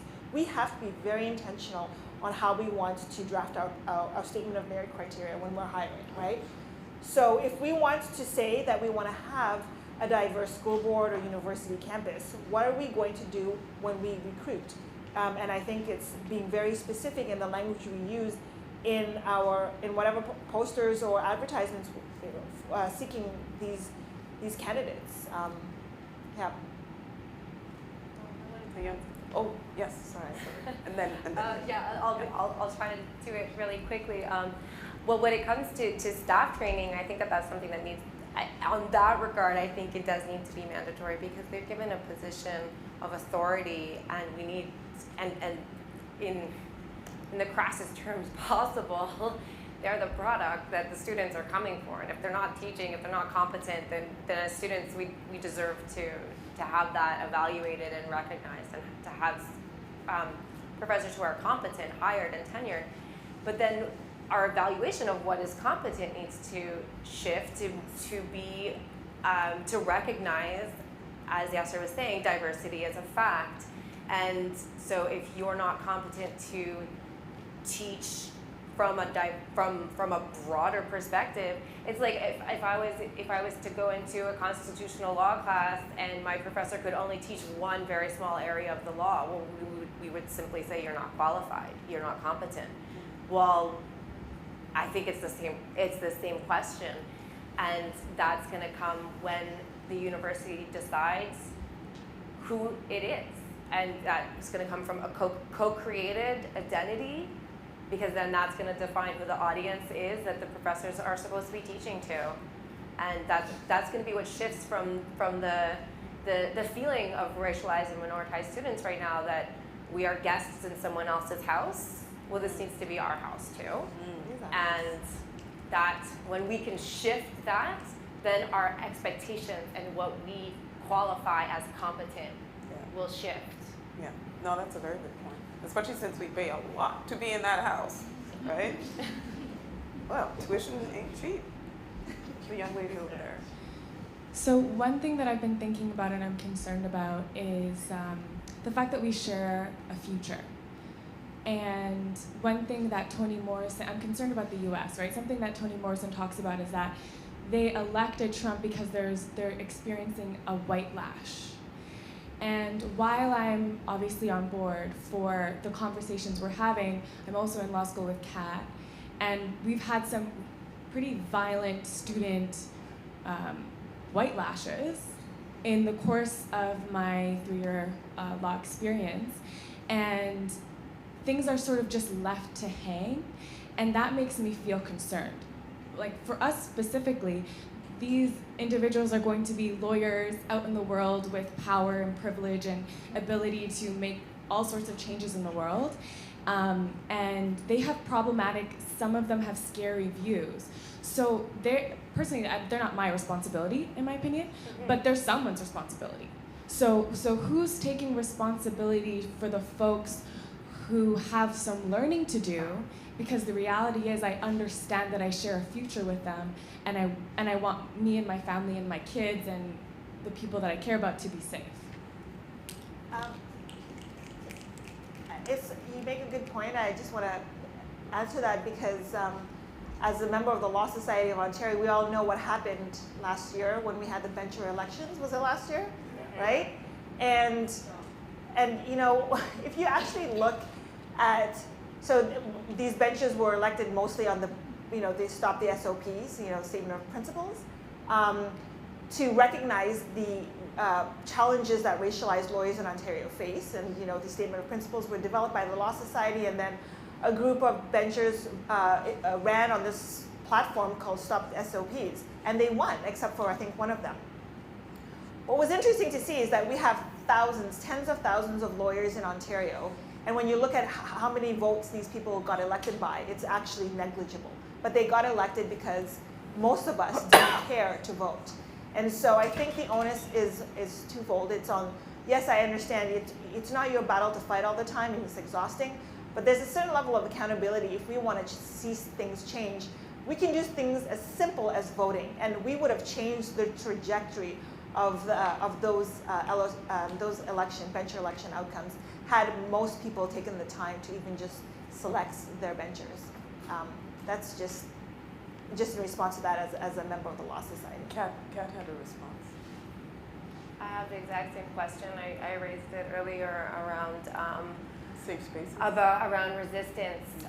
It's a fact that there's that white lash, and I completely agree with Raykash. It's not the responsibility of those who are being affected to take care of that. You can't, and it needs to be addressed, because if not, it's just going to fester. And that's one of the things that has happened across North American universities, is that there's been a feeling that because that's happened, and I think that's if we're moving forward, that's something that this university needs to take seriously. And I mean, off the cuff, I feel like I'm just regurgitating sound bites, but you know, it's collect your people, like allies. You need to collect your people. You need to do that. But what does that look like in practice? I think that that's something that not just in the university community, but in many communities, we're trying to figure out what that looks like. And I don't know, but I completely agree with you. We can't forget that part. Yes, sir? Well, I'll make the point that I was making earlier, which is systemic change is not easy. It's not overnight, and so you gotta keep at it. You have to be relentless. It's hard work. It's tedious work. It's repetitive work, but it's the work that we need to continue doing. And yes, you're not responsible for actions of everyone, and sometimes you just say, sure, you live your life as long as you're not impacting me. But for one, I'm not going to stop doing the work that is important to change the society. And I think we're going in the right direction. And it may not happen in my generation, but I'm focused on my children and make sure that they don't have to face the kind of things that I or my elders, even worse, had to face, right? We stand on their shoulders. So I don't take defeatism as an answer. Just this is our responsibility. This is the age we live in, and we just need to continue working at it. But it's ongoing work. It's not a one-wheel shot. Professeur, vous pouvez poser votre question en français. Merci de m'autoriser de parler en Oui, français. ben Je non, sens, c'est je une sens université que, je bilingue. sens que nous sommes colonisés par Non, des non, c'est anglophones. une université Anyway, bilingue. to decolonize is tough. It's really, really, really tough. J'aimerais vous poser la question. Vous êtes ici pour parler de best practices, ou les bonnes pratiques. À qui? Regardez la salle. Qui a le pouvoir d'adopter les bonnes pratiques? Est-ce que c'est nous? Moi, je parle comme professeur des universités, je suis titulaire, on ne peut plus me chasser. Donc, et ça fait 16 ans que je roule là-dedans. Donc, je peux ouvrir ma bouche comme une minorité racialisée, quelqu'un qui a souffert du racisme, même à l'intérieur de son département, quelqu'un qui a vécu cette expérience tous les jours, les microaggressions every day, pendant 16 ans, et ce n'est pas fini. Donc, quand on parle de best practice, à qui on doit... Si le système lui-même est hermétique et qu'il n'autorise pas, parce que pouvez-vous dire à un professeur titulaire qui est directeur du département que ce que vous avez embauché là, en éliminant tous les autres, n'est pas une bonne pratique? C'est ces messieurs, ces responsables qui doivent être ici pour vous écouter. Ce n'est pas nous. Parce que nous faisons déjà face à cette institutionnalisation. Alors, j'ai beaucoup aimé Yassir dire qu'il faut le leadership. Le leadership, c'est aussi aller voir les nuances dans les lois et les règles qui régissent une institution, une organisation. The rules of this institution is white supremacist institution. We have to accept it. From the time we're still playing, we won't be able to bring about any change whatsoever. We have to understand we need to decolonize the institution.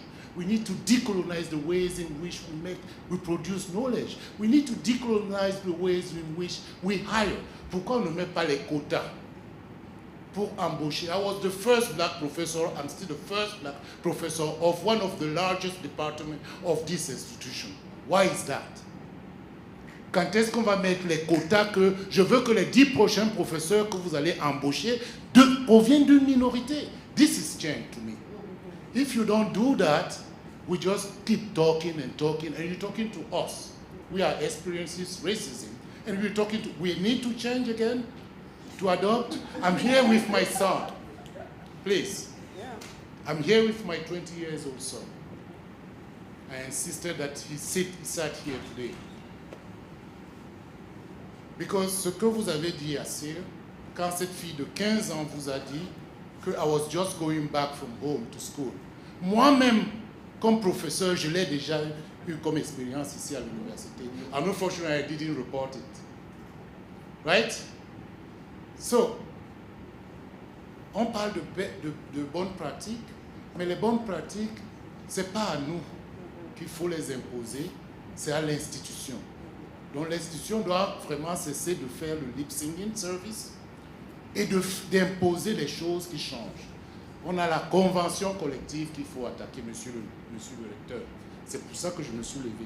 Si vous ne vous attaquez pas à la discrimination systémique, à l'intérieur même des règles qui régissent l'embauche, on ne peut pas avancer. C'est ce que je voulais dire. Merci.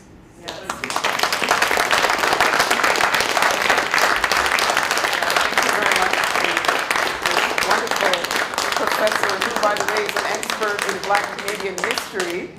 Oh, this is an expert in Black Canadian history, one of the eminent experts in the country that you're looking at right here. So, yes, and thank you very much for, I guess, sort of telling us what time it is by reminding us that we're kind of preaching to the converted here, because a lot of this audience are people who... I feel like there's not enough white people in the room. Yes, however, we do have the leader right here. And he's a very important member of the audience and needs to hear all these suggestions and ideas. Kat, do you have something to say in response to what the professor said? Alain? No? Yeah, of course. Yeah? Of course, of course.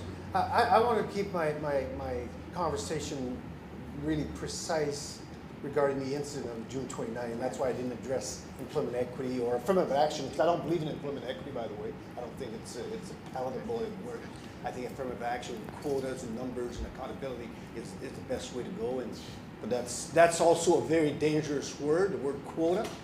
It's cost the Bob Rae government power back in 1994 when they passed the Employment Equity Act in Ontario, which was the strongest ever in this country. And Mike Harris sort of did away with all that, but I digress. But 100%. But I think having Mr. Fremont here, from my perspective, I think is a good thing. I mean, it doesn't get much higher than that, from what I'm gathering. but again, I sort of limited my comment to the protective services, which I believe must change systemically and internally. There's a question that way. Yeah. Yes. So we'll take. Yes. So we're going to take these last two questions. We'll start over here. Okay. Yes. Yeah. Okay. Yeah. So I do have a question. Just a little comment first. So you had said, Alain, earlier that you weren't sure, but made the statement that other students hadn't come forward in the past in karting, but previously to the student that made the tweet and let it go.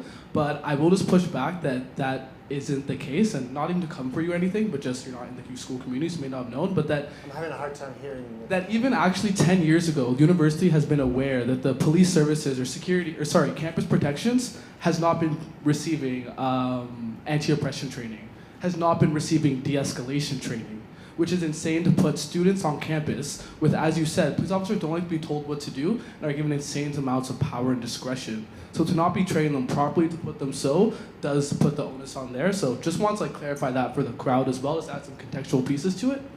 And in moving forward on there too, my question is directed towards all of you. And you made the comments of the university being pleased with the proactiveness and the steps that have been taken since the June 12th karting incidents. However, my question is that in what ways do you feel the university has been proactive? What steps do you think they have taken? And proactive is a very important word in these conversations because you can be reactive or proactive. And in terms of moving forward and talking about best practices, I don't think we can make best practices if we're not honest and have a clear picture of what's happened in the past, because we won't know what to truly direct. So just another contextual comment to add on that is that a few months later, another student was carded, an RA, going into their residence by private security. Within the span of time in between, countless students, adults, professors have been carded. So to put the onus on them to come forward, I feel is a little off. And just to wrap it around and circle back to my question of what I was asking is, in terms of being proactive, what do you feel the university has done specifically? And also, do you feel that those reactions were truly proactive in the sense of the word, or rather a reaction to the media that's been stemming from it? And the final point I want to add on that, in terms of you can please just add that in your response, I know I'm putting a lot, towards all of you again, I know I started off with you, but towards all of you, is that you brought up the comment of needing to have these things happen, but have action follow it. We've had town halls, we've had things like these happen. But do you feel that action has come since then? And do you feel that from what's happened, the violence that the students experienced? Because carding is a very broad term, but this student was handcuffed and given to police custody. That is a danger in itself. Do you feel that the university can confidently go into the 2020, I know we talked about being a long thing, but do you feel the university can confidently go into the next semester and say that we have taken the steps we've needed in this year to do all that we can to protect our black students the next year, not to eliminate racism, but to ensure we're at a better caliber than we started off the last year? Ooh, okay. Yeah. I'm trying to remember. Okay, so just retain all of that. Okay, yeah, no problem. Let's go real quick. Yeah. His questions not going to be answered. Just to clarify before. No, I it's even gonna it's gonna be. It's gonna get answered. We're running out of time. Okay. I was just suggesting. We asked them both. Yeah, we just. The last set of questions. Yeah. That will give them an opportunity. Yeah, and to whoever ask answers it. questions, Yeah. And they can choose what they want to Yes. respond to as the time is rapidly decreasing. Wait. Okay, no, perfect. come on. Okay. Go ahead. For sure. So it's touching on a few points that were brought up in terms of ways this movement can keep going forward. A, in terms of leadership, as well as making sure the conversation keeps on going. One thing before I even start, I do want to give a big shout out to the student leadership that's taken place throughout the course of this year in having this conversation start up. But I also want to recognize. Go off. But I also want to recognize how difficult and tiring that process has been. We also did discuss that these type of situations do have a huge impact when it comes to mental health on BIPOC folks when it comes to navigating these spaces. So understanding that navigating these spaces is already difficult enough, but also pushing towards getting seats on that specific committee, as well as continuing this work, is also very, very tiring. So for those student leaders who did take your advice, did take office to try and challenge these things, but are now pushing that point of burnout, what's the advice you can give so we can keep these conversations going, we can keep that student movement strong, but without the cost of the individuals who are keeping that movement strong?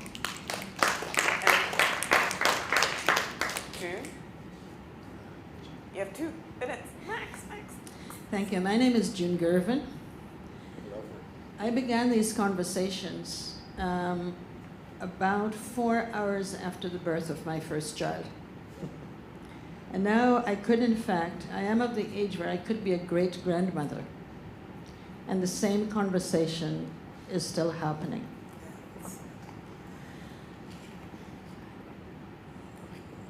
It's time the conversation coalesced around a commitment, a covenant. I fear for white children. There's a song in South Pacific that says, you have to be taught to hate, you have to be carefully taught. None of us came into the world hating. White supremacy is a religion, from my point of view. And the white children, are being indoctrinated. And so they're indoctrinated to be racist, and then they are presented with anti-racist deprogramming. And somehow it doesn't seem to be working for me, so just don't teach the kids to be racist. No white child wants to be racist. So we've got to stop indoctrination. I come from Jamaica, and it is said that we were emancipated from slavery. I don't think my ancestors who were enslaved were emancipated.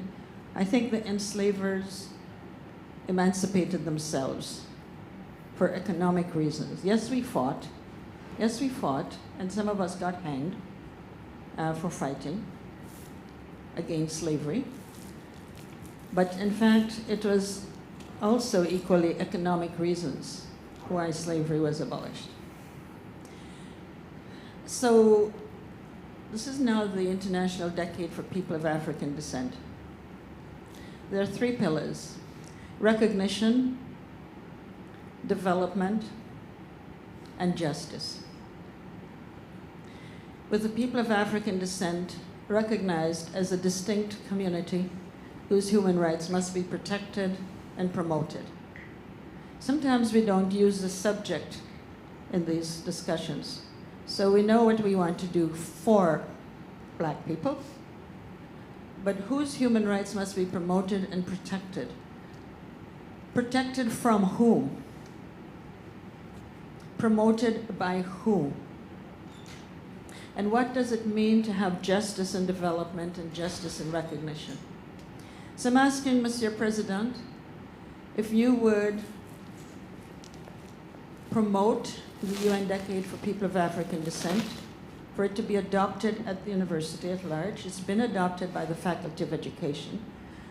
but to be adopted by the university at large, so the whole university can come together around what does it mean to protect and promote the human rights of a people who have been vulnerable for centuries for economic reasons.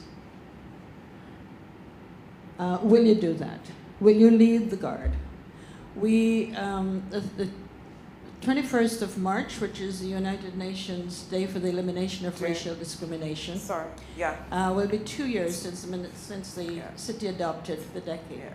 So for this second anniversary coming up, I hope we can count on you to adopt it too. Thank you.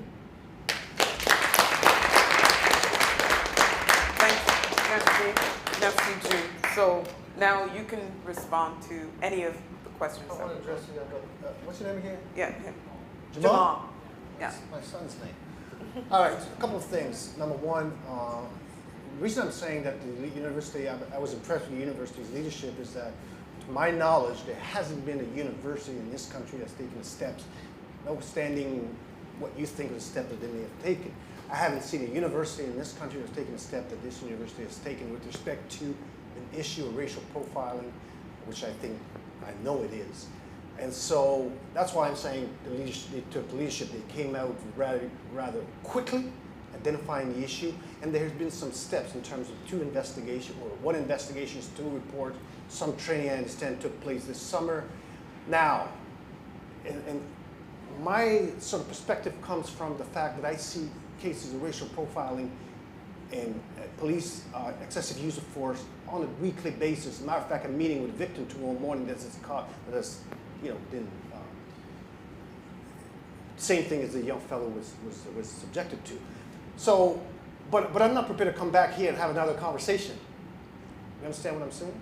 What I'm saying is, from now, it's time to get to the brass tack, to get to work and to make some positive change, so that folks like yourself, I don't know how many years you have left here, but whoever, if your brother comes later or if your sister comes, you won't have to necessarily, or at least we'll minimize the risk of them being exposed to the type of stuff that the young fellow was exposed to last summer.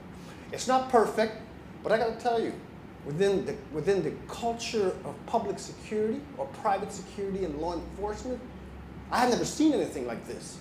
So I'm just saying, it's not perfect, but within the context, it's pretty good. So the question about burnout, because they did step up and they've, been part of leading the charge. For Yasser and Monte.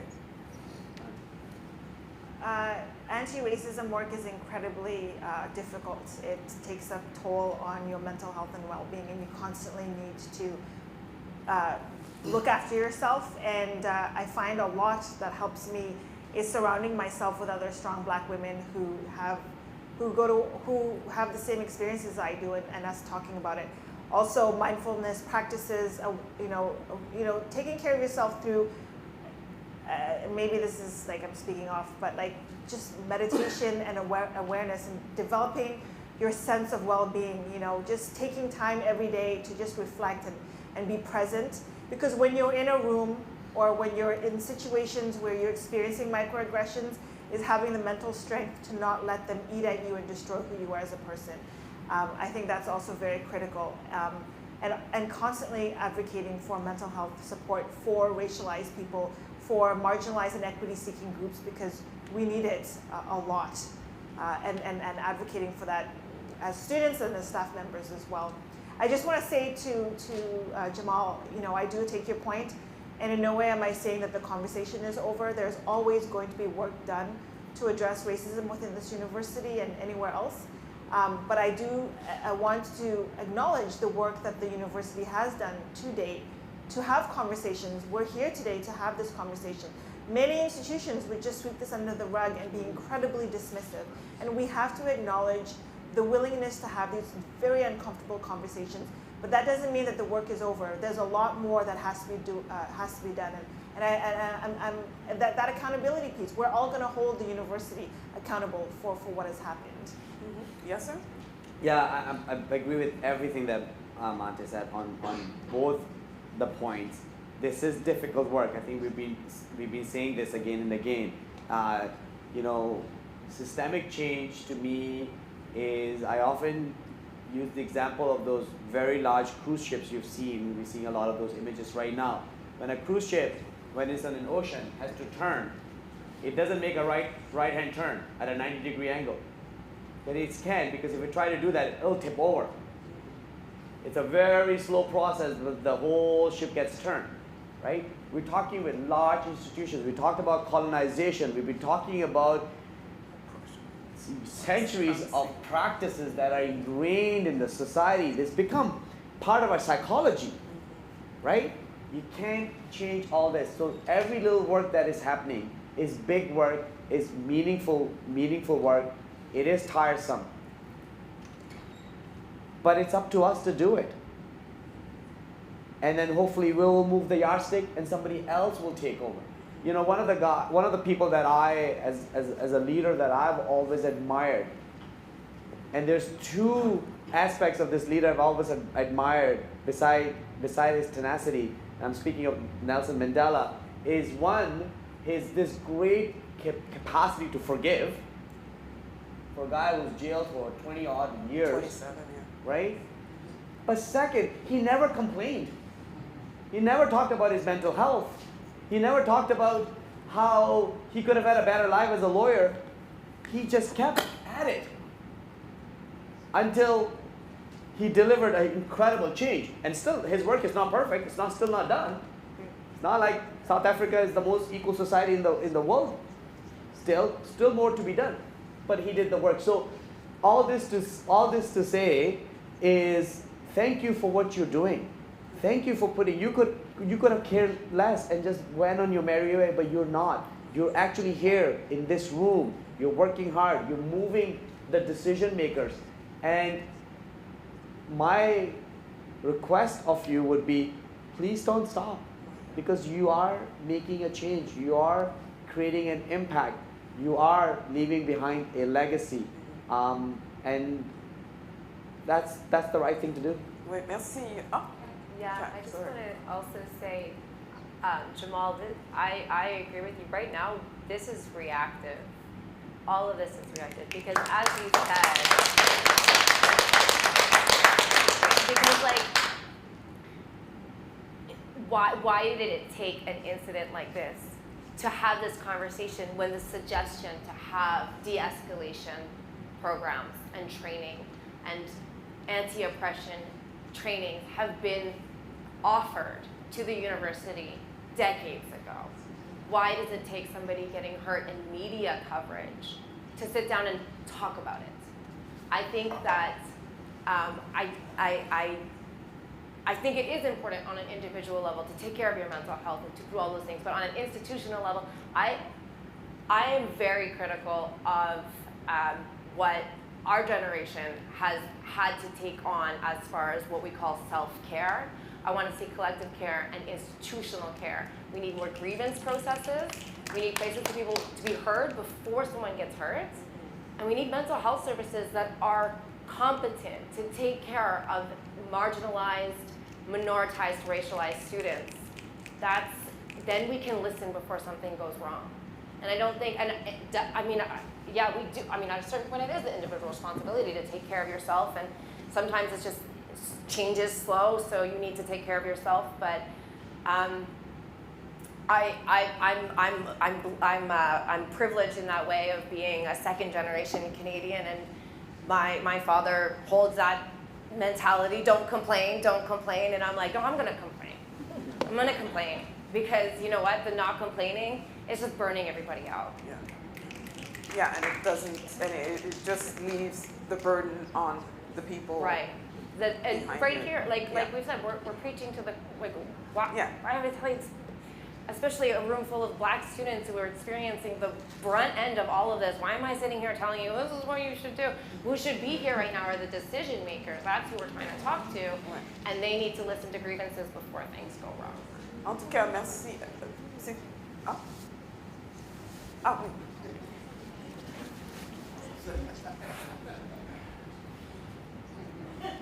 Okay. Well. It has been a fascinating 2 hours, really.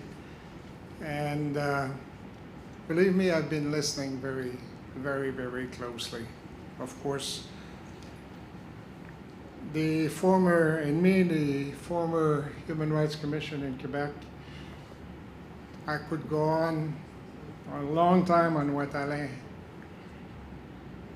has said about profiling, about discrimination in Quebec.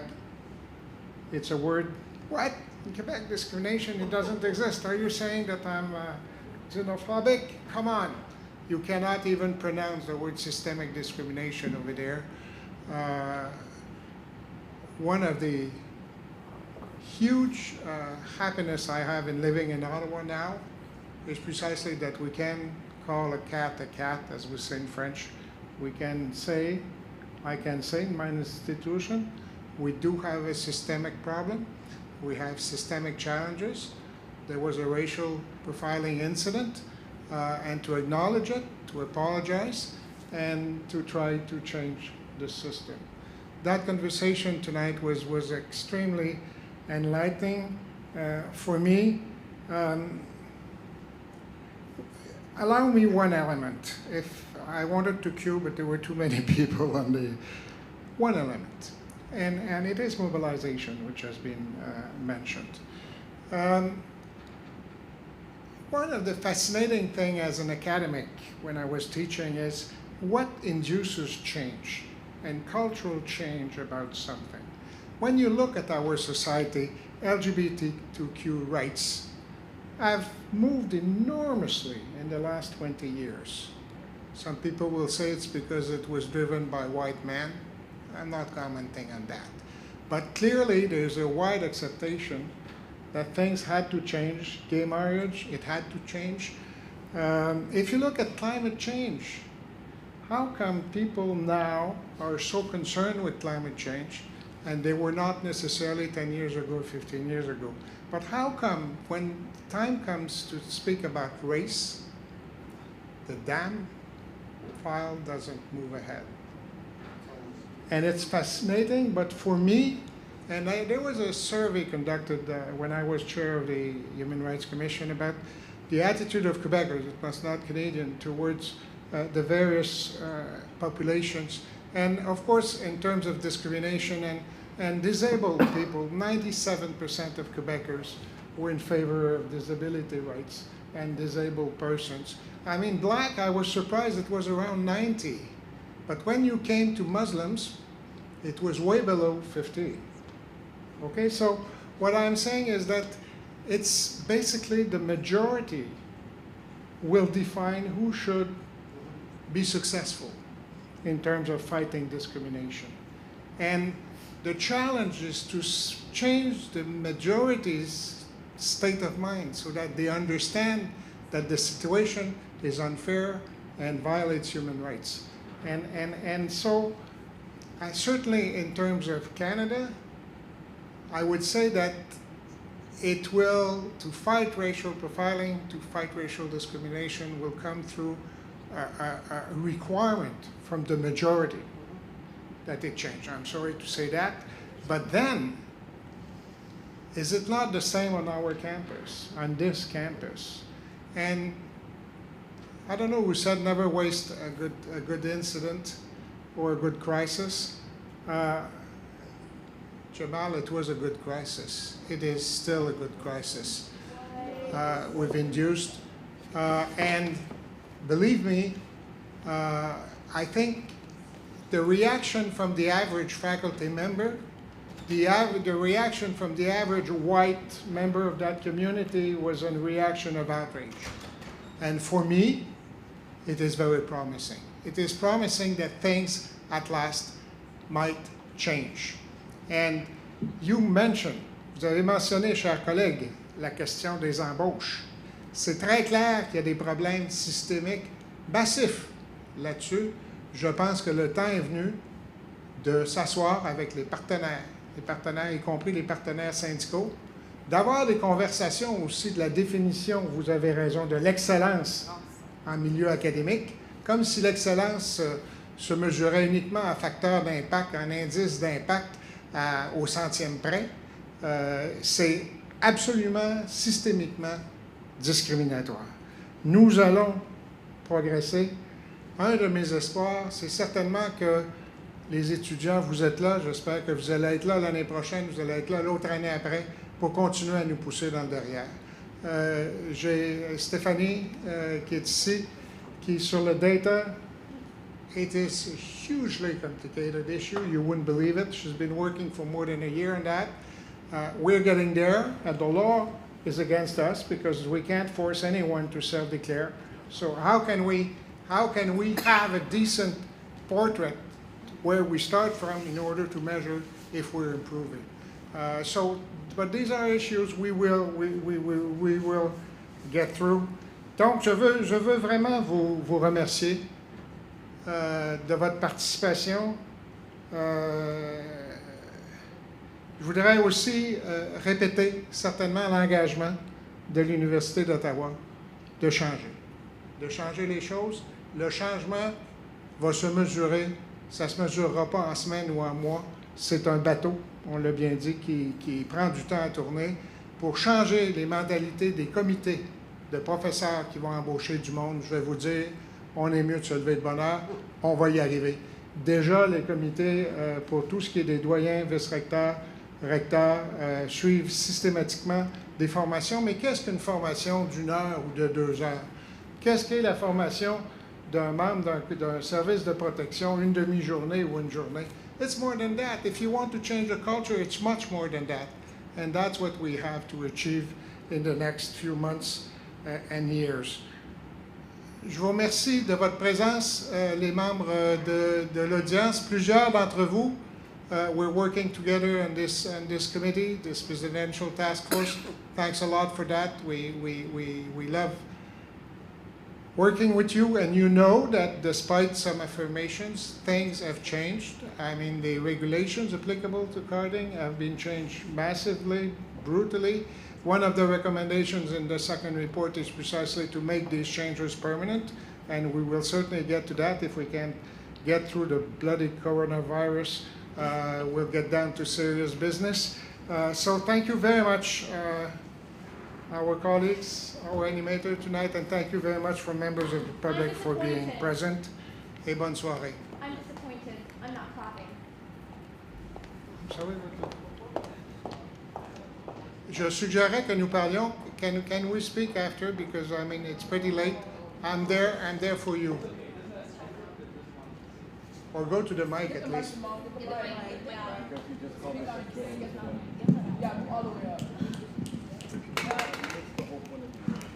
So I didn't say it before because I didn't want to change the way my points were taken, but I was a student that was carded in the June 12th incident, and I was a student that had to go through that. And I'm extremely disappointed in the way President Fremont has just framed what has happened to me. It was not a good crisis. It was a horrible experience. It's an experience that I still deal with today. It affected my education, it affected my home life. When I walk through the streets and I walk around on campus, I'm forced to see those same officers. When I walk through the street, my interactions with security, my interactions with authority have completely changed because of this incident. So to call it a good incident is to take away from what happened to me and also take the onus away that you knew exactly what was happening from before this. The report I referenced was widely known and widely taken. The university put protections. They gave individuals power and authority to handcuff me, hand me over to police, put them on too tight, call me names, bring 5 of them around while white students walked around skateboarding doing the same thing without giving them any de-escalation training? Crazy. They gave them the opportunity to stop and card any student on campus without teaching them how to confront minorities? Crazy.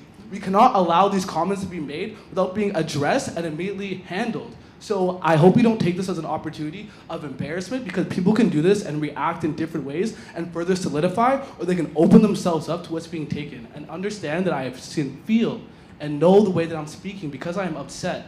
But we have to leave respectability at the door when we have these conversations, and we have to speak openly and honestly. So what I ask next is that steps, and why I brought my point is I am working with many amazing and beautiful students here to make this happen. The university has not been proactive. The university has not been reactive. The reason that so much has happened, like you said, such a change was happening to the institution is because of students. Students have been pushing and fighting. That advisory committee, the minutes, and it's only been opened up because students forced it to do that. It was closed. It was not there. So like you're saying, it comes to the point of public opinion. And my final point is it is not up to the masses to change this. You are empowered. You have just been re-elected as the representative to the board of directors. It is up to you to start, affect, and ensure that change goes forward, no matter what the majority thinks. If you plan, because do you represent the majority or do you represent all students? That's all I want to say.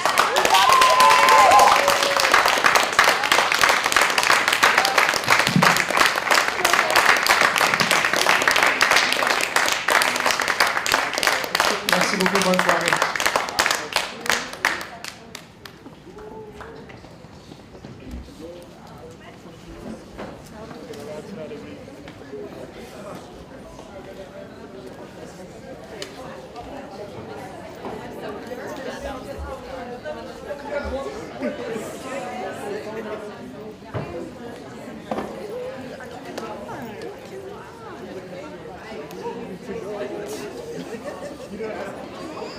Get a